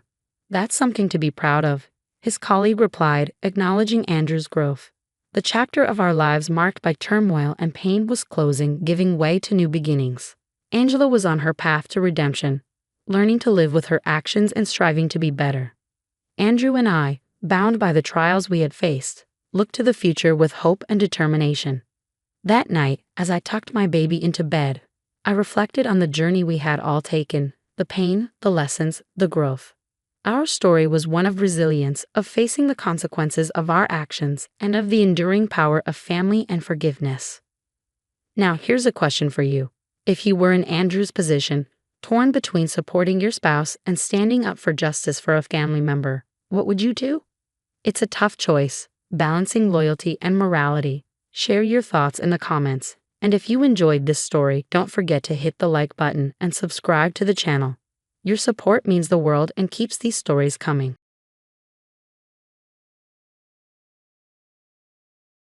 I'm Margaret Evans Smith, and at 68, I thought I had everything figured out. After a long and successful career as a corporate lawyer in Chicago, I was settling into my golden years. My late husband had left me financially secure, and I was surrounded by family, or so I believed. My son Tom is 45 and lives in New York, trying to make it as an artist. He's always been fiercely independent, but despite his best efforts, he's still struggling. I worry about him, but I know he prefers to handle things on his own. Then there's Jake, my nephew, Tom's boy, just 7 years old, with a charm that could sell ice to an Eskimo. But wherever Jake goes, trouble isn't far behind. "Aunt Margaret, you're looking as radiant as ever," Jake said with a cheeky grin as he waltzed into my living room one afternoon. I smiled politely, though my stomach clenched. "Thank you, Jake. What brings you by today?" I asked, already sensing what was coming. He ran a hand through his hair, sheepish. "Well, I hate to ask, but I'm in a bit of a bind again." I sighed. It wasn't the first time, and I knew it wouldn't be the last. But family is family, right? On the other end of the spectrum is my niece, Linda. Now there's a woman who knows the value of hard work, single mother of 2, always on her feet. "Margaret, I can't thank you enough for helping with the kids' school fees," Linda said one day over coffee. I waved her off. "Nonsense, Linda. Education is important. I'm happy to help." Then there's Robert, my brother-in-law. Ex-cop, tough as nails but with a heart of gold. He's been my rock since my husband passed. "Maggie," he growled over the phone, "you've got to stop letting that Jake kid take advantage of you." I knew he was right, But family isn't that simple. It never is. After yet another one of Jake's emergencies, I decided to update my will. I called my lawyer, an old colleague from my firm days. "Margaret, are you sure about this distribution?" he asked, eyebrows raised. I nodded. "Yes. The bulk goes to Linda and her kids. Tom and Jake will get smaller portions." As I hung up, I had the strange feeling that this decision would set off a chain of events. I just didn't know how soon. That night, I sat in my study, looking through old family photos. Tom as a kid, Jake as a baby, Linda at her high school graduation. Where did the time go? And how did things get so complicated? The doorbell rang, pulling me from my thoughts. When I opened the door, it was Linda, looking frazzled. "Aunt Margaret, I'm sorry to come by so late, but I think you should know, Jake's been asking around about your will. He seems upset." A chill ran down my spine. I had a feeling this was only the beginning of the trouble ahead. But I'm Margaret Evans Smith. I've faced down tougher opponents in courtrooms. Whatever storm was brewing, I'd be ready for it. Little did I know that storm was about to break. The annual Evans family reunion was in full swing, and on the surface, it seemed like any other year. But beneath the laughter and chatter, tension simmered. I stood by the punch bowl, watching Jake work the room with his usual charm. There was something different about him this time, though, a sharpness to his smile that hadn't been there before. "Hey, Aunt Margaret," he said, sidling up to me. "Beautiful day for a family reunion, isn't it?" I nodded cautiously. "Indeed, Jake. Are you enjoying yourself?" "Oh, absolutely. Always nice to catch up with everyone," he said, his voice casual. Then his tone shifted. "Speaking of catching up, I've heard you've been making some changes lately." My heart skipped a beat. How did he know about the will? I kept my expression neutral. "I'm not sure what you're referring to, Jake." He leaned in closer, his voice low. "Come on, Aunt Margaret. We both know what I'm talking about, the will. Cutting me out after everything we've been through as a family?" I stood my ground. "Jake, my financial decisions are my own business. Now, if you'll excuse me." Before I could walk away, he grabbed my arm, his grip tighter than I expected. "We're not done talking about this." The reunion ended, but the tension lingered. Days passed, and though I tried to go about my normal routine, I couldn't shake the heaviness in the air. Then, one evening, everything came to a head. I was in my study when I heard the front door slam, the sound reverberating through the house. Heavy footsteps echoed down the hallway. "Aunt Margaret," Jake's voice boomed. "We need to talk." I stepped out into the hall, and my breath caught. There was Jake, eyes wild, gripping a baseball bat tightly in his hand. "Jake, what are you doing?" My voice trembled as he advanced, swinging the bat slowly, menacingly. "You're going to change that old back, Aunt Margaret," he growled. "Right now." "Jake, please," I pleaded, trying to stay calm. "Let's talk about this rationally." "Rational?" He spat, his face twisted in anger. Was it rational to cut me out? To leave everything to Linda and her brats? I instinctively backed away, heart racing, my hands shaking. "Jake, you're scaring me." "Put the bat down. Please." "Not until you agree to make this right." His voice cracked with fury. "I want it all, Aunt Margaret. Every last penny." In that moment, looking into his crazed eyes, I realized I wasn't staring at the little boy I'd once bounced on my knee or the young man I tried so hard to guide. This was someone else entirely, a stranger. "Okay, Jake," I whispered, barely able to get the words out. "Okay, I'll do it. Just put the bat down."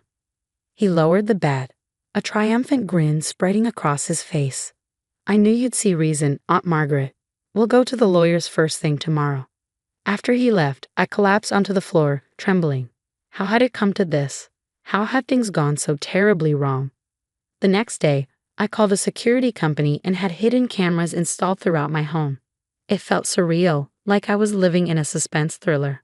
But the fear was real. I couldn't shake the feeling that Jake might return. And return he did, almost daily.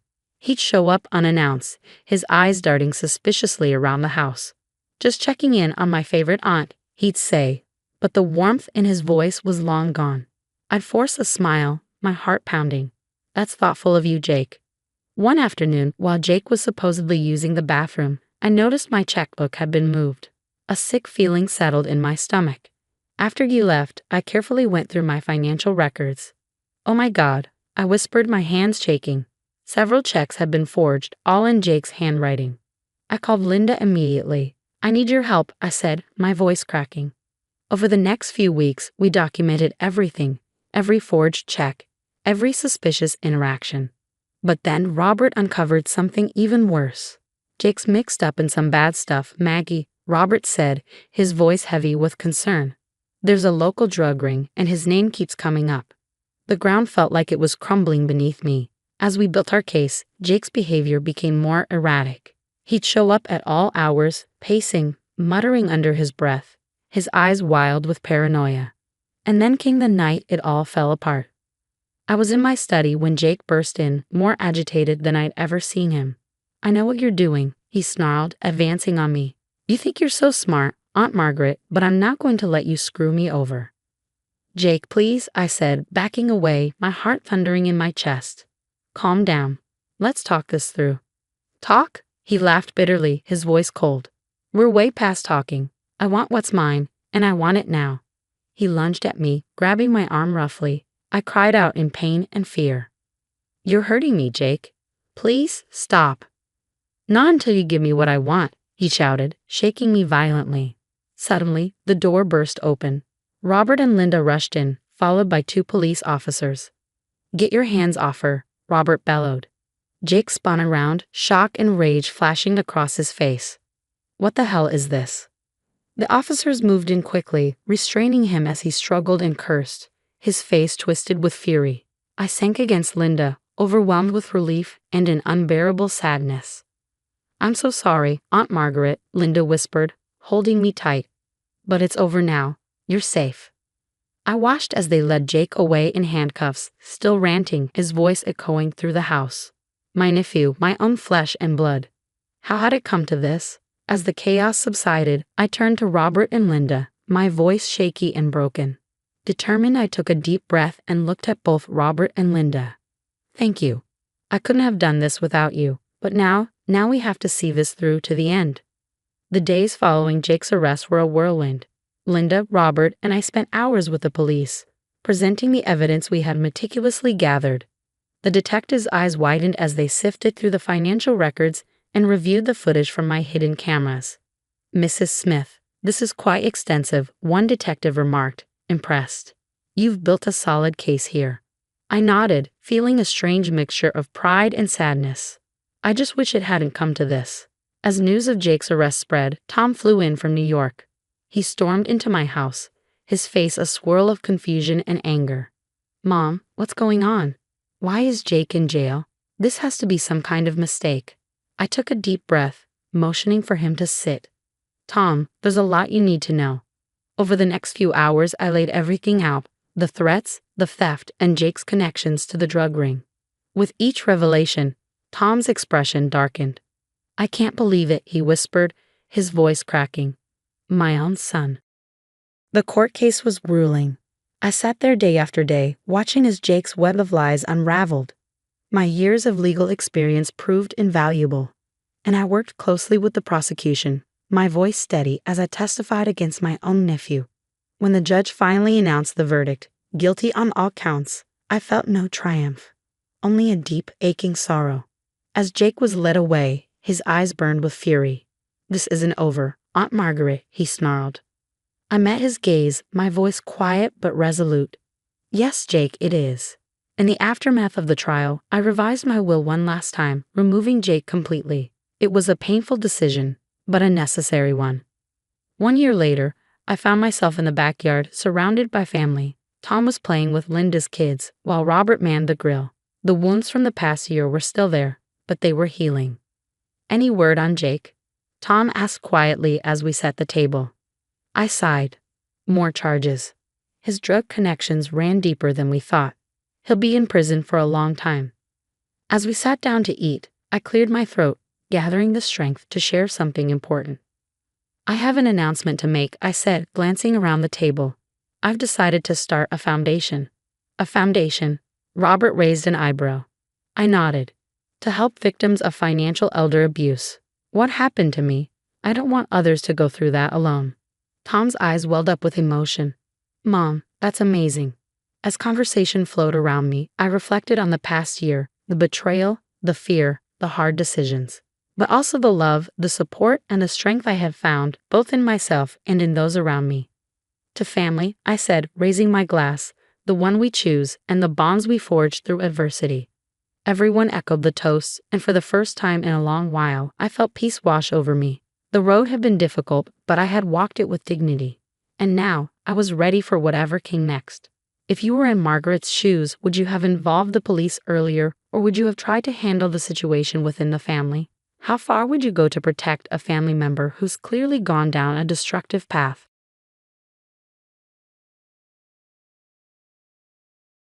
Hi, I'm Ashley. It was supposed to be the happiest day of my life, my wedding day.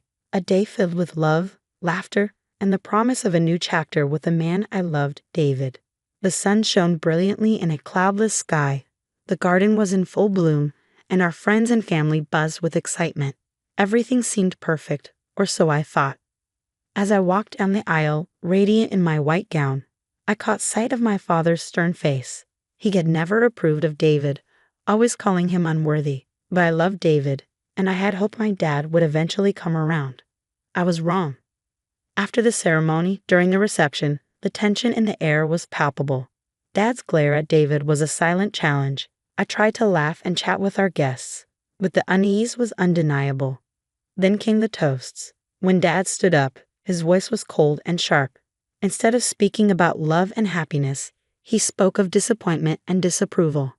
My heart sank. David squeezed my hand under the table, offering silent support, but Dad wasn't finished. He directed his venomous words straight at David, accusing him of being unworthy of me. David stood up, his face flushed. I love Ashley, and I will spend my life making her happy. That's more than enough, he declared. Dad snorted. You make her happy. You'll ruin her life. I stood up pleading, Dad, please, this is our day. Before I could finish, Dad's hand flew through the air and struck me across the face. A collective gasp rippled through the room. The physical pain was sharp, but the shock and humiliation cut deeper. My cheek burned as tears blurred my vision. David lunged at Dad, his voice a roar. How dare you touch her? Fists flew as their anger and hurt erupted. Uncles and cousins rushed in to separate them. But the fight spiraled out of control. The sounds of the wedding band were drowned out by shouts and crashing furniture. In the chaos, I felt a pair of arms wrap around me. It was Mom. Her eyes were filled with tears. I'm so sorry, Ashley. The wail of sirens pierced the air. The police, called by Mom, arrived and waded into the fray. They pulled Dad away, his face twisted with fury. He hurled curses as they handcuffed him and led him to the police car. The guests stood in stunned silence. The garden, once a place of celebration, now looked like a battlefield. Broken glass, overturned chairs, the remnants of what should have been a day of love. I looked at David, his lip bloodied, his eyes filled with a mix of rage and sorrow. He came over and hugged me tightly. I'm so sorry, Ashley. This isn't how I wanted our day to be. I leaned into his embrace, feeling the pieces of my heart breaking and rearranging.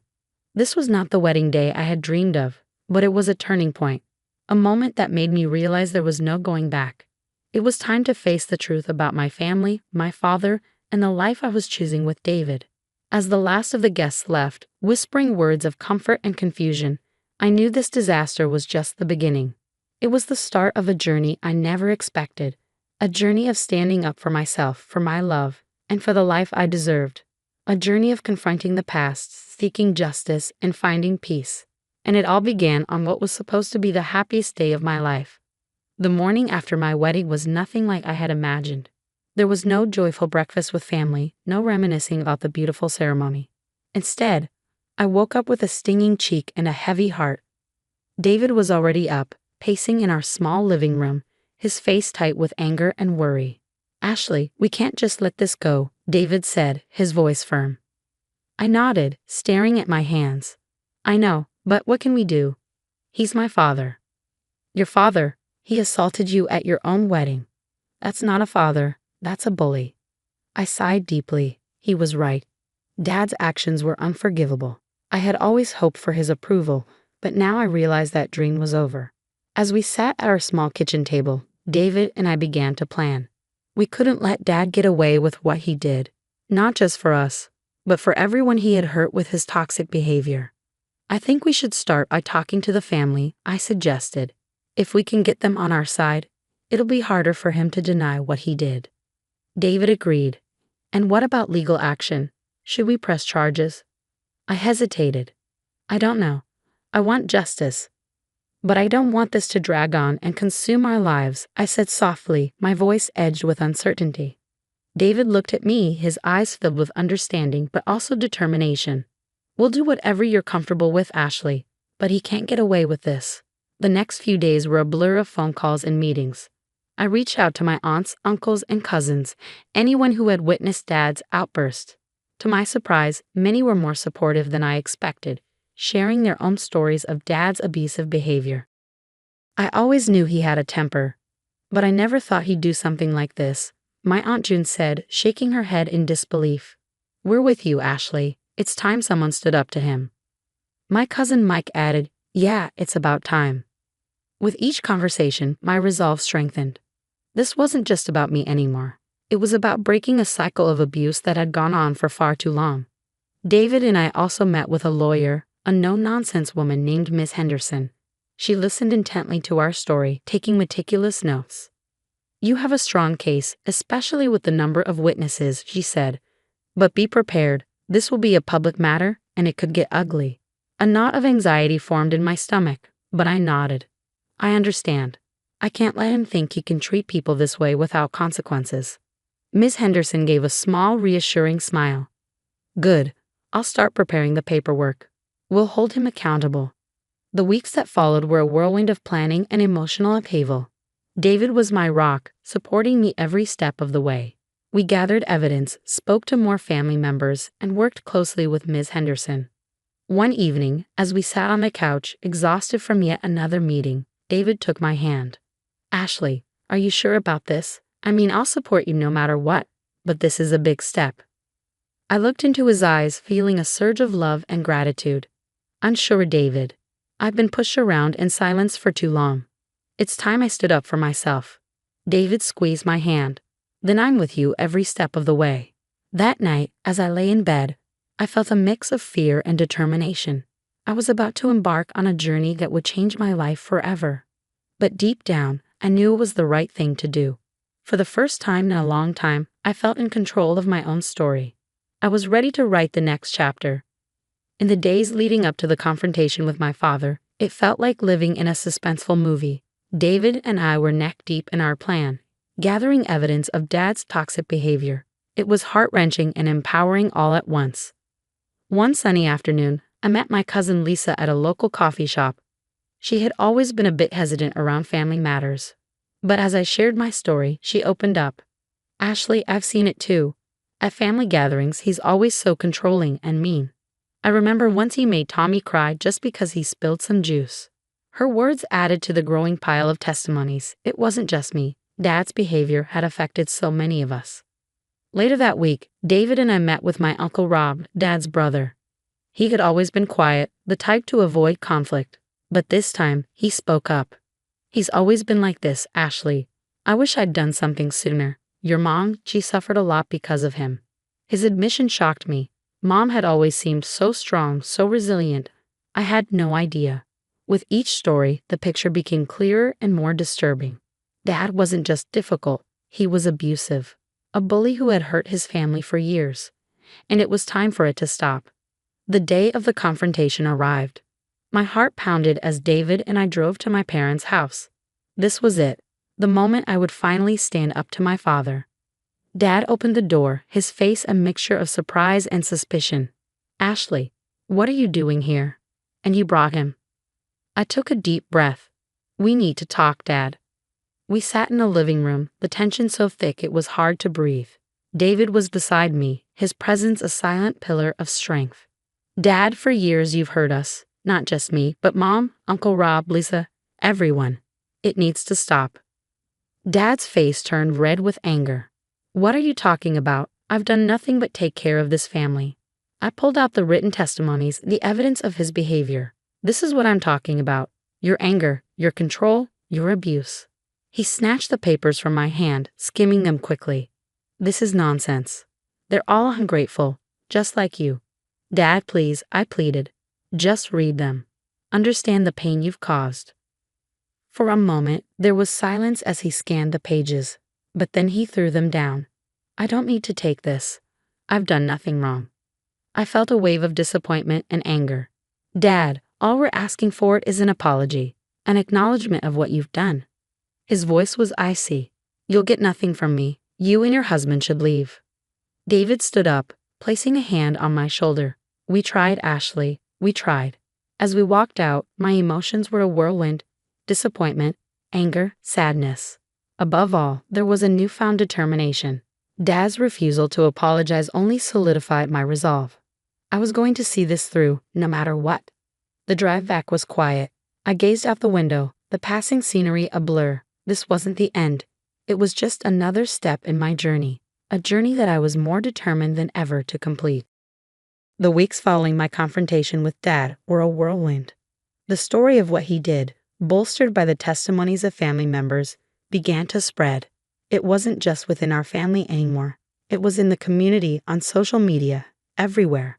The man who had always presented himself as respectable and upright was now being seen for what he truly was.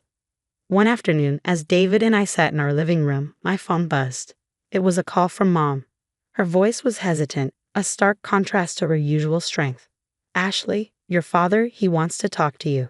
He says he's sorry. I felt a jolt of surprise. Dad apologizing. That was something I never expected. Mom, I don't know. After everything. Ashley, I understand if you don't want to. I just thought you should know.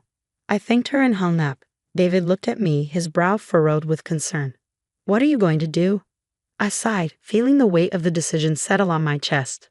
I don't think I can forgive him, David, not after everything. David nodded, his hand finding mine. Whatever you decide, I'm here for you. A few days later, I received a letter from Dad. It was an apology, or at least his version of one. He wrote about his own upbringing, his regrets, his realization of the pain he had caused. But as I read it, something felt off. It wasn't about me or the pain he had inflicted. It was about him, his feelings, his experiences. I shared the letter with David, who read it carefully. It's your decision, Ashley. But remember, you don't owe him anything. I knew he was right. This wasn't just about the slap at the wedding or even the years of emotional abuse. It was about a lifetime of toxic behavior, and a letter wasn't going to fix that. The decision was hard, but I knew what I had to do. I wrote back to Dad, telling him that while I acknowledged his apology, I couldn't just forget everything. There would be no reconciliation, no going back to the way things were. The day I sent that letter was the day I felt a true shift within myself. It was like letting go of a heavy burden I had carried for years. I was choosing my own peace, my own happiness. David and I began to rebuild our lives, free from the shadow of Dad's toxicity. We became more involved in our community, finding joy in helping others who had faced similar struggles.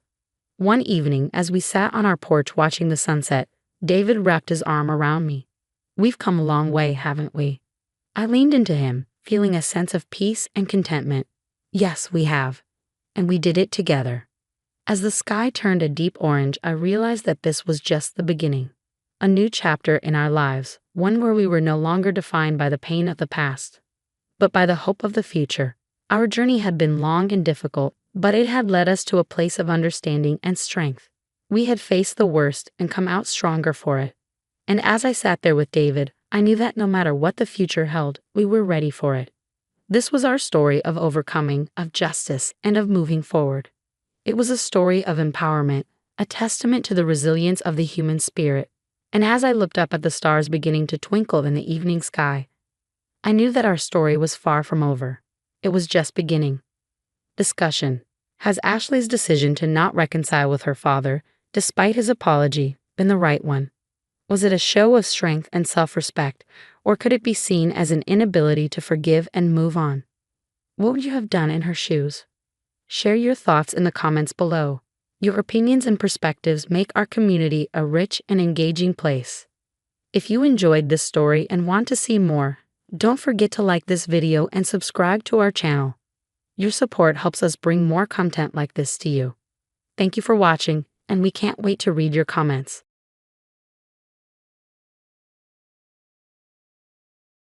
Hey, I'm Melissa, 35 years old, and I used to have a picture-perfect life, at least on paper. My husband, Jack, and our daughter, Lily, were the center of my world. We were living the so-called American dream in our cozy suburban home.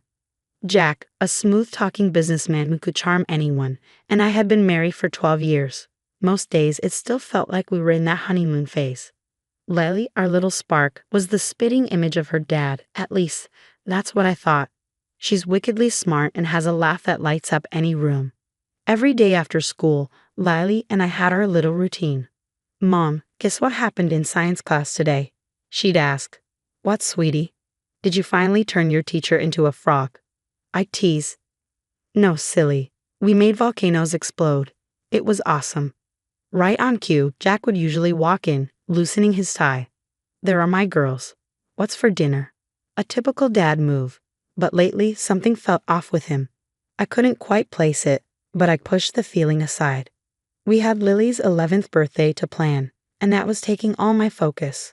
Our social life revolved around Jack's best friend and business partner, Tom, and his wife, Sarah. The four of us were inseparable, always planning vacations together. I'll never forget that one time in Cancun when Tom got so sunburned he looked like a lobster for days. "Told you to reapply, you dummy," Sarah teased. "Yeah, laugh it up," Tom shot back. "At least I'll match the sunset in the beach photos." Life was simple then. But lately, Jack was working late more often, and when he was home, he was glued to the phone with Tom. "No, we can't move the meeting. Johnson's flying in for this," I overheard once. When I asked about it, he just brushed it off. "Just business, nothing to worry about." I could have pushed harder, but I was too busy planning the birthday bash of the year for Lily. We were going all out, bouncy castle, magic show, the works. "Mom, can I invite everyone from my class? Even Brian?" Lily asked one night. "Even Brian? I thought he had cooties last week," I teased. "That was so last week, Mom. He shared his cookie with me. Kids and their social dynamics, right?" The night before the party, I was putting the finishing touches on the decorations when Jack finally came home. He looked exhausted, his eyes bloodshot. "Rough day?" I asked, trying to keep things light. "You have no idea," he mumbled, heading straight for a drink. I wanted to press him, but Lily came bounding down the stairs, too excited to care. "Daddy, do you want to see my outfit for tomorrow?" she asked. As always, Jack's face softened. "Sure, princess. Let's see it." I pushed down the uneasy feeling in my gut. Tomorrow was Lily's day, and nothing was going to ruin it. Or so I thought. Looking back now, the signs were all there. The late nights, the secretive phone calls, the distance between us. But hindsight is always 20/20ths, isn't it? That night, as I drifted off to sleep, I had no idea my perfect life was about to fall apart. The big day arrived, and our backyard looked like a carnival had exploded. Streamers everywhere, kids running around the bouncy castle, and the magician setting up near the patio. "Lily, happy birthday." Her best friend Emma squealed, handing her a glittery gift bag. "Thanks, Emma. Come on, let's go to the bouncy castle," Lily shouted, dashing off. I was busy playing hostess, making sure everything ran smoothly, but I couldn't ignore Jack's strange behavior. He was pacing, checking his phone every 2 seconds, and downing beers like water. "Hey, you okay?" I asked when I managed to catch him alone. "I'm fine," he snapped, not meeting my highs. "Just handle the party, all right?" I tried to shake it off and focus on the kids. "Who wants to see a magic trick?" I called out, guiding them toward the magician. As the afternoon wore on, Jack grew more and more agitated. He was fidgety, almost manic, and I saw him in a heated conversation with Tom in the corner. "You can't do this, man. Not now," Tom hissed. "I can't keep living this lie," Jack shot back. Before I could step in, it was time for the cake. Everyone gathered around, cameras ready. Lily's eyes sparkled as I lit the candles. "Make a wish, sweetheart," I said, smiling at her. Just as Lily took a deep breath to blow out the candles, Jack staggered forward. "Wait," he slurred.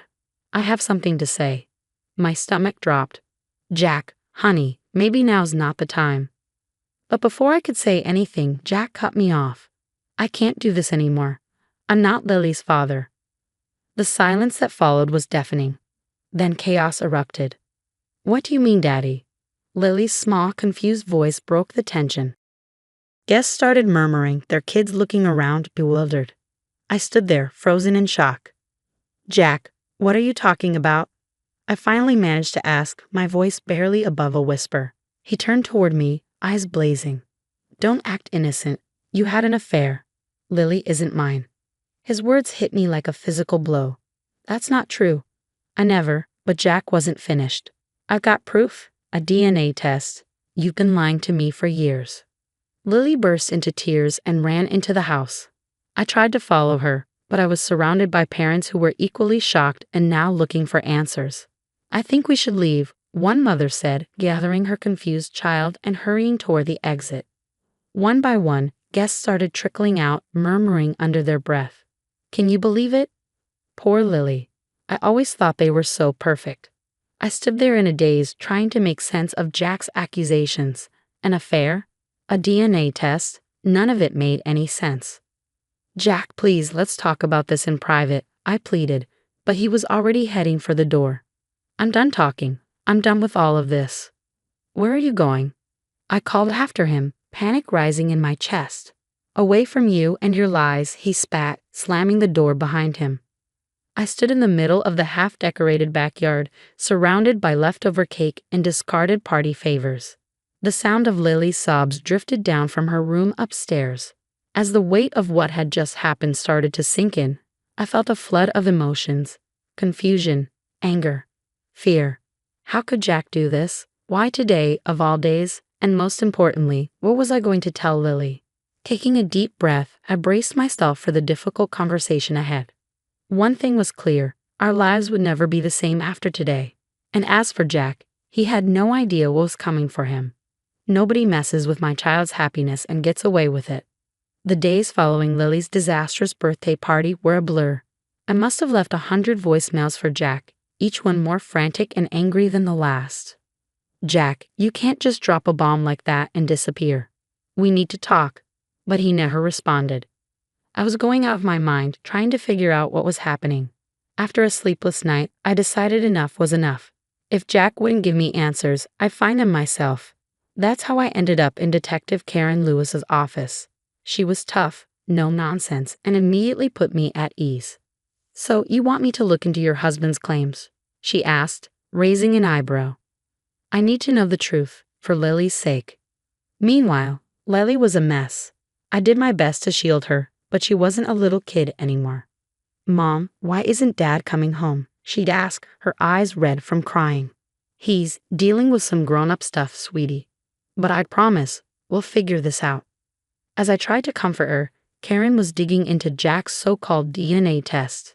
It's from some sketchy lab I've never heard of, she told me. This place isn't even accredited. Their results wouldn't hold up in court. But why would Jack use a shady lab? And then it clicked. Tom. I knew he had to be involved. I cornered Tom outside his office one day. What do you know about Jack's DNA test? I demanded. He tried to brush me off, but I wasn't having it. Cut the crap, Tom. I know you're involved. Tom's face paled. Look, Melissa, I didn't want any part of this, but Jack, he was convinced you cheated on him. That's bull, and you know it. I know, but then Sarah got involved, and... Sarah?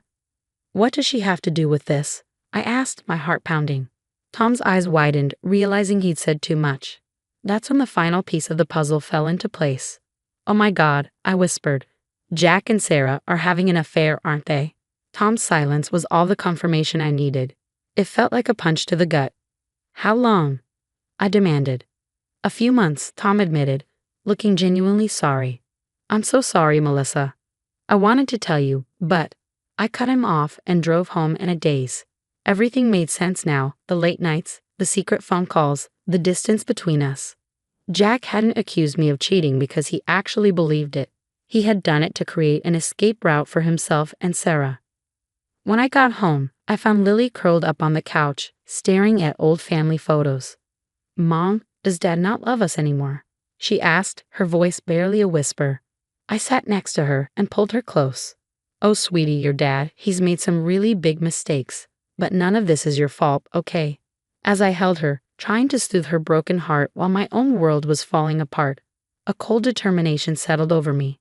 Jack thought he could accuse me of cheating, tried to take my daughter, and run off with Sarah. He had no idea who he was messing with. It's going to be okay, Lily, I whispered, kissing her head. Mom's going to fix this. And fix it, I would. Jack wanted to play dirty. Fine, but he was about to learn that hell hath no fury like a mother protecting her child. The gloves were coming off, and I was ready for a fight. For the next few weeks, I meticulously gathered evidence. Every late-night email, every suspicious bank transfer, I documented it all. Detective Lewis was impressed. You could put half the private investigators in this city out of business, she joked. But I wasn't laughing. I was out for blood. The annual company gala was just around the corner, the perfect stage for my grand reveal. Despite Jack's efforts to keep me away, I made sure I had an ironclad invitation. The night of the gala, I felt like a secret agent. My sleek gown concealed a small recorder, and tucked in my clutch was a USB drive containing all the evidence I had painstakingly gathered. As soon as I walked in, I spotted Jack. His arm was casually draped around Sarah's waist. The sight of them together made my blood boil. Showtime, I muttered to myself, heading toward the stage. Ladies and gentlemen, I began, my voice steady as I took the microphone. I have an important presentation to make. Jack's head snapped up, his face turning pale. Melissa, what are you doing here? He stammered, clearly caught off guard. I ignored him and continued, my tone unwavering. Tonight, I want to talk about honesty, integrity, and the consequences of betrayal. A murmur spread through the crowd, confusion rippling across their faces. I started the slideshow, displaying emails between Jack and Sarah, along with bank statements showing suspicious transfers. What you're seeing, I said, my voice cutting through the silence, is evidence of not just an affair, but corporate embezzlement and fraud. Gasps echoed around the room. Jack lunged toward the stage, but security quickly intervened, holding him back. You can't do this, he yelled. Oh, but I can, I shot back. Just like you thought you could falsify a DNA test to deny your own daughter. The room erupted into shocked whispers. I turned to Tom, who was pale and looking for a way to disappear. Tom, I said, care to explain your role in this fraudulent DNA test? Under the pressure of hundreds of eyes on him, Tom cracked. I helped Jack set it up. The lab, it wasn't real. Chaos ensued. Security was now restraining both Jack and Sarah as they hurled accusations at each other. You said we wouldn't get caught, Sarah screamed. Me? This is your fault, Jack spat back. As they were led away, I felt a grim satisfaction. But this was far from over. The legal battle that followed was vicious, but I had the truth on my side. Jack's web of lies unraveled spectacularly in court. The judge's verdict was music to my ears. Full custody to the plaintiff, and Mr. Johnson, you will be responsible for alimony and child support. Jack's face was ashen. You can't do this to me, he begged. I smiled coldly. You did this to yourself, Jack. Jack's professional life crumbled too. He lost his job, his reputation in ruins. Sarah vanished, likely off to nurse her wounded pride in private. As for Lily and me, we needed a fresh start. Mom, where are we going? Lily asked as we packed up our house.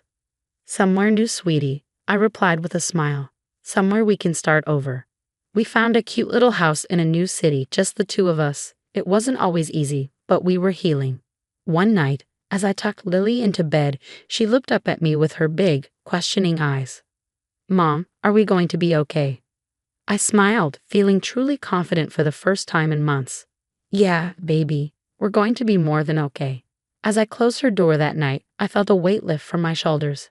Jack and his toxicity were behind us. We had been through hell, but we came out stronger on the other side. Life wasn't perfect, but it was ours, and nobody, not Jack, not Sarah, not anyone, was going to mess with that again. The story's over, folks. But now I want to hear from you. Was Melissa justified in publicly exposing Jack's affair and fraud at the company gala, or should she have handled it privately? Does the severity of Jack's actions warrant such public humiliation? Share your thoughts in the comments. Your perspective might just help someone facing a similar dilemma. And if this tale of betrayal and sweet revenge got your blood pumping, hit that like button and subscribe for more real-life drama. You won't want to miss the next story, justice served cold.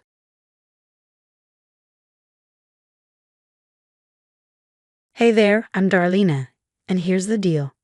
I'm 35, a journalist for a major news network, and I've always had a knack for sniffing out stories. But no amount of investigative skill could have prepared me for the curveball life threw my way. It all started 3 years ago. Back then, I was living the dream, great career, and I was married to Jake, a dreamy marine biologist. We were that couple everyone loved to hate. Babe, guess what? Jake had said one morning, bounding into the kitchen, his eyes bright with excitement. I got the grant for the deep-sea expedition. I was so proud of him, so thrilled.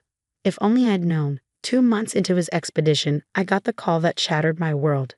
Jake's ship had gone down in a storm, no survivors. I remember collapsing, the phone slipping from my hand. Hours later, my best friend Megan found me like that. "Oh my God, Dar," she cried, rushing over to hold me as I sobbed uncontrollably. "He's gone, Meg," I whispered. "Jake's gone." The months that followed were a blur of grief. Jake's brother, Tom, became my rock. "He'd want you to keep living, Balina," Tom would say, his eyes filled with sadness but pushing me to move forward. Even Claire, Jake's ex from college, reached out, offering her sympathy. "I'm so sorry, Darlena." Jake was one of the good ones. Eventually, I dragged myself back to work. My editor, David, started me off slow. "Take your time, Darlena. You'll get back to the hard-hitting stories when you're ready." But I threw myself into work, seeking solace in the one thing that made sense: investigative journalism. Yet something nagged at me. Little details about Jake's death didn't add up: a missing lifeboat, a distress signal that didn't match the ship's equipment. "You're obsessing, Dar," Megan would say, her voice soft but firm. "You need to let him go." Maybe she was right. Maybe I was just clinging to hope. But I couldn't shake the feeling that something wasn't right. 3 years passed. I was at my desk, working on a story about financial fraud, when David handed me a new assignment: insurance scams. "It's a goldmine of human interest stories," he said. "Dive in." I was knee-deep in research when it happened. My eyes were glazed over from hours of footage and interviews when something in the background of a travel show caught my attention. A flash of a familiar face. My heart stopped. It couldn't be. I rewound the footage, slowing it down. There, clear as day, was Jake, my Jake, alive, sipping a cocktail on a sun-drenched beach. "This is insane," I muttered, rubbing my eyes. I wasn't seeing things. I called Megan, my voice shaking. "Meg, you need to come over. Now." When she arrived, I showed her the footage. Her eyes widened in shock. "Holy Dar, that's Jake. But it can't be. He's dead. We had a funeral. You scattered his ashes." Megan grabbed my hand. "We need to look into this. If there's even a chance." We dug deeper.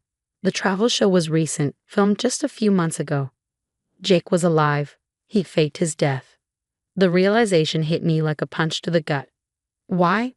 Why would he do this? I whispered, feeling sick. More digging revealed the unthinkable. Jake was living in the Maldives, and he wasn't alone.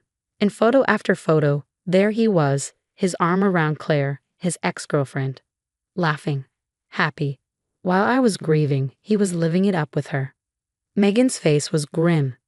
"You need to confront Tom. If anyone knows the truth, it's him." I cornered Tom at his office. His face went pale the moment he saw me. "Darlena? What's going on?"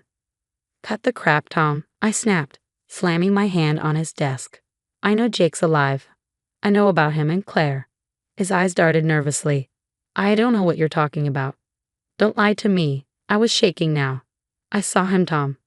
On a travel show in the Maldives with Claire." Tom slumped in his chair, defeated. "I didn't know at first. I swear. But Jake contacted me about a year ago. He made me promise not to say anything. He said it was complicated." "Complicated?" I let out a bitter laugh. "I warned him, Tom. I cried myself to sleep for months." Tom reached for me, his voice soft. "I'm so sorry, Darlena. I wanted to tell you, but you chose your lying, cheating brother over me? Over the truth?" My voice cracked as I stared at Tom, disbelief giving way to a rising storm of anger. Without waiting for his answer, I turned and stormed out, my mind spinning. Everything I thought I knew about the man I loved, the life we built, the future we had planned was gone, erased in an instant. Back home, I stood in front of the evidence we gathered, photos, videos, financial records. It was all there, mocking me. "What are you going to do?" Megan asked quietly, her voice full of concern. I took a deep breath, feeling a fire ignite deep inside me. "I'm going to find out exactly what happened, and then I'm going to make them pay." I stared at Jake's face in a recent photo, his arm wrapped around Claire. The grief, the pain, and the confusion all hardened into something else. A cold, unshakable determination. "Game on, Jake," I whispered. "You have no idea what's coming." From that moment, I threw myself into the investigation with an intensity that bordered on obsession. Every waking moment was consumed with digging, researching, connecting the dots. My living room turned into a chaotic crime scene board, photos, documents, and sticky notes covering every available surface. "Darlena, you need to sleep," Megan urged, her eyes full of worry. I waved her off. "Sleep is for people who haven't been betrayed by their dead husbands." Piece by piece, it all began to make sense. I uncovered a massive life insurance payout, $2 million, collected just after Jake's supposed death. The money had been funneled through offshore accounts, finally landing in a bank in the Maldives. "Look at this," I said, pointing to a document. Claire quit her job a week before Jake's ship went down. She knew. She was in on it from the start. But what gutted me most was discovering Tom's involvement. I found emails between him and Jake, dated months before the staged death, where they discussed the plan. Tom had helped orchestrate the whole thing. "That lying bastard," I muttered through clenched teeth. He looked me in the eye at the funeral. He held me while I cried. I needed to flush them out, to make them panic and slip up. That's when the idea struck. "Megan, I need a favor," I said, turning to her. "Can you leak a story? Make it seem like the authorities are closing in on a big insurance fraud case. Don't name names, but make sure it's clear it involves a faked death at sea." Megan grinned. "Consider it done." The effect was immediate. Jake made a frantic call to Tom, which I managed to record using a bug I'd planted in Tom's office. "They're onto us, Tom." Jake's voice crackled with panic. "We need to move the money now." "Calm down," Tom replied, though his voice wavered. "It might not be about us." "Don't be naive," Jake snapped. "It's too specific." I smiled grimly, listening to their desperation. "Got you, you bastards." Over the next few days, I watched as they scrambled, making mistake after mistake. Jake liquidated accounts, leaving a clear paper trail. Claire booked flights under an alias, but I traced them with ease. Everything was falling into place. I compiled bank records, travel documents, emails, and phone calls into a damning pile of evidence. A story of deceit and betrayal that spanned continents. As I organized the final pieces, I felt a mix of triumph and sadness. This was it, the final nail in the coffin of my marriage and a life I thought I had. "Are you sure you want to do this?" Megan asked, watching me work. I nodded, my jaw set in determination. "They took everything from me, Meg. My trust, my love, years of my life. It's time they faced the consequences." My gaze drifted to a photo of Jake and me on our wedding day, still sitting on my desk. With a decisive motion, I turned it face down. No more tears, I thought. No more grief. It's time for justice. I took a deep breath and hit send. My anonymous tip, along with a mountain of evidence, was now in the hands of the insurance company and the financial authorities. There was no turning back. Within days, the news exploded. "Massive insurance fraud uncovered in tropical paradise," the headlines screamed. I watched as Jake and Claire's world unraveled. Their accounts were frozen, their assets seized. Paradise lost.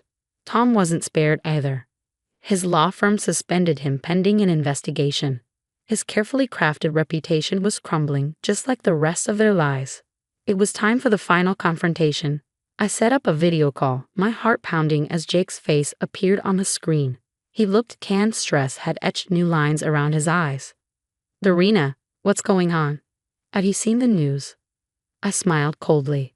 "Oh, I've seen it, Jake. In fact, I broke it." His face went pale. "What? What are you talking about?" "Cut the act. I know everything.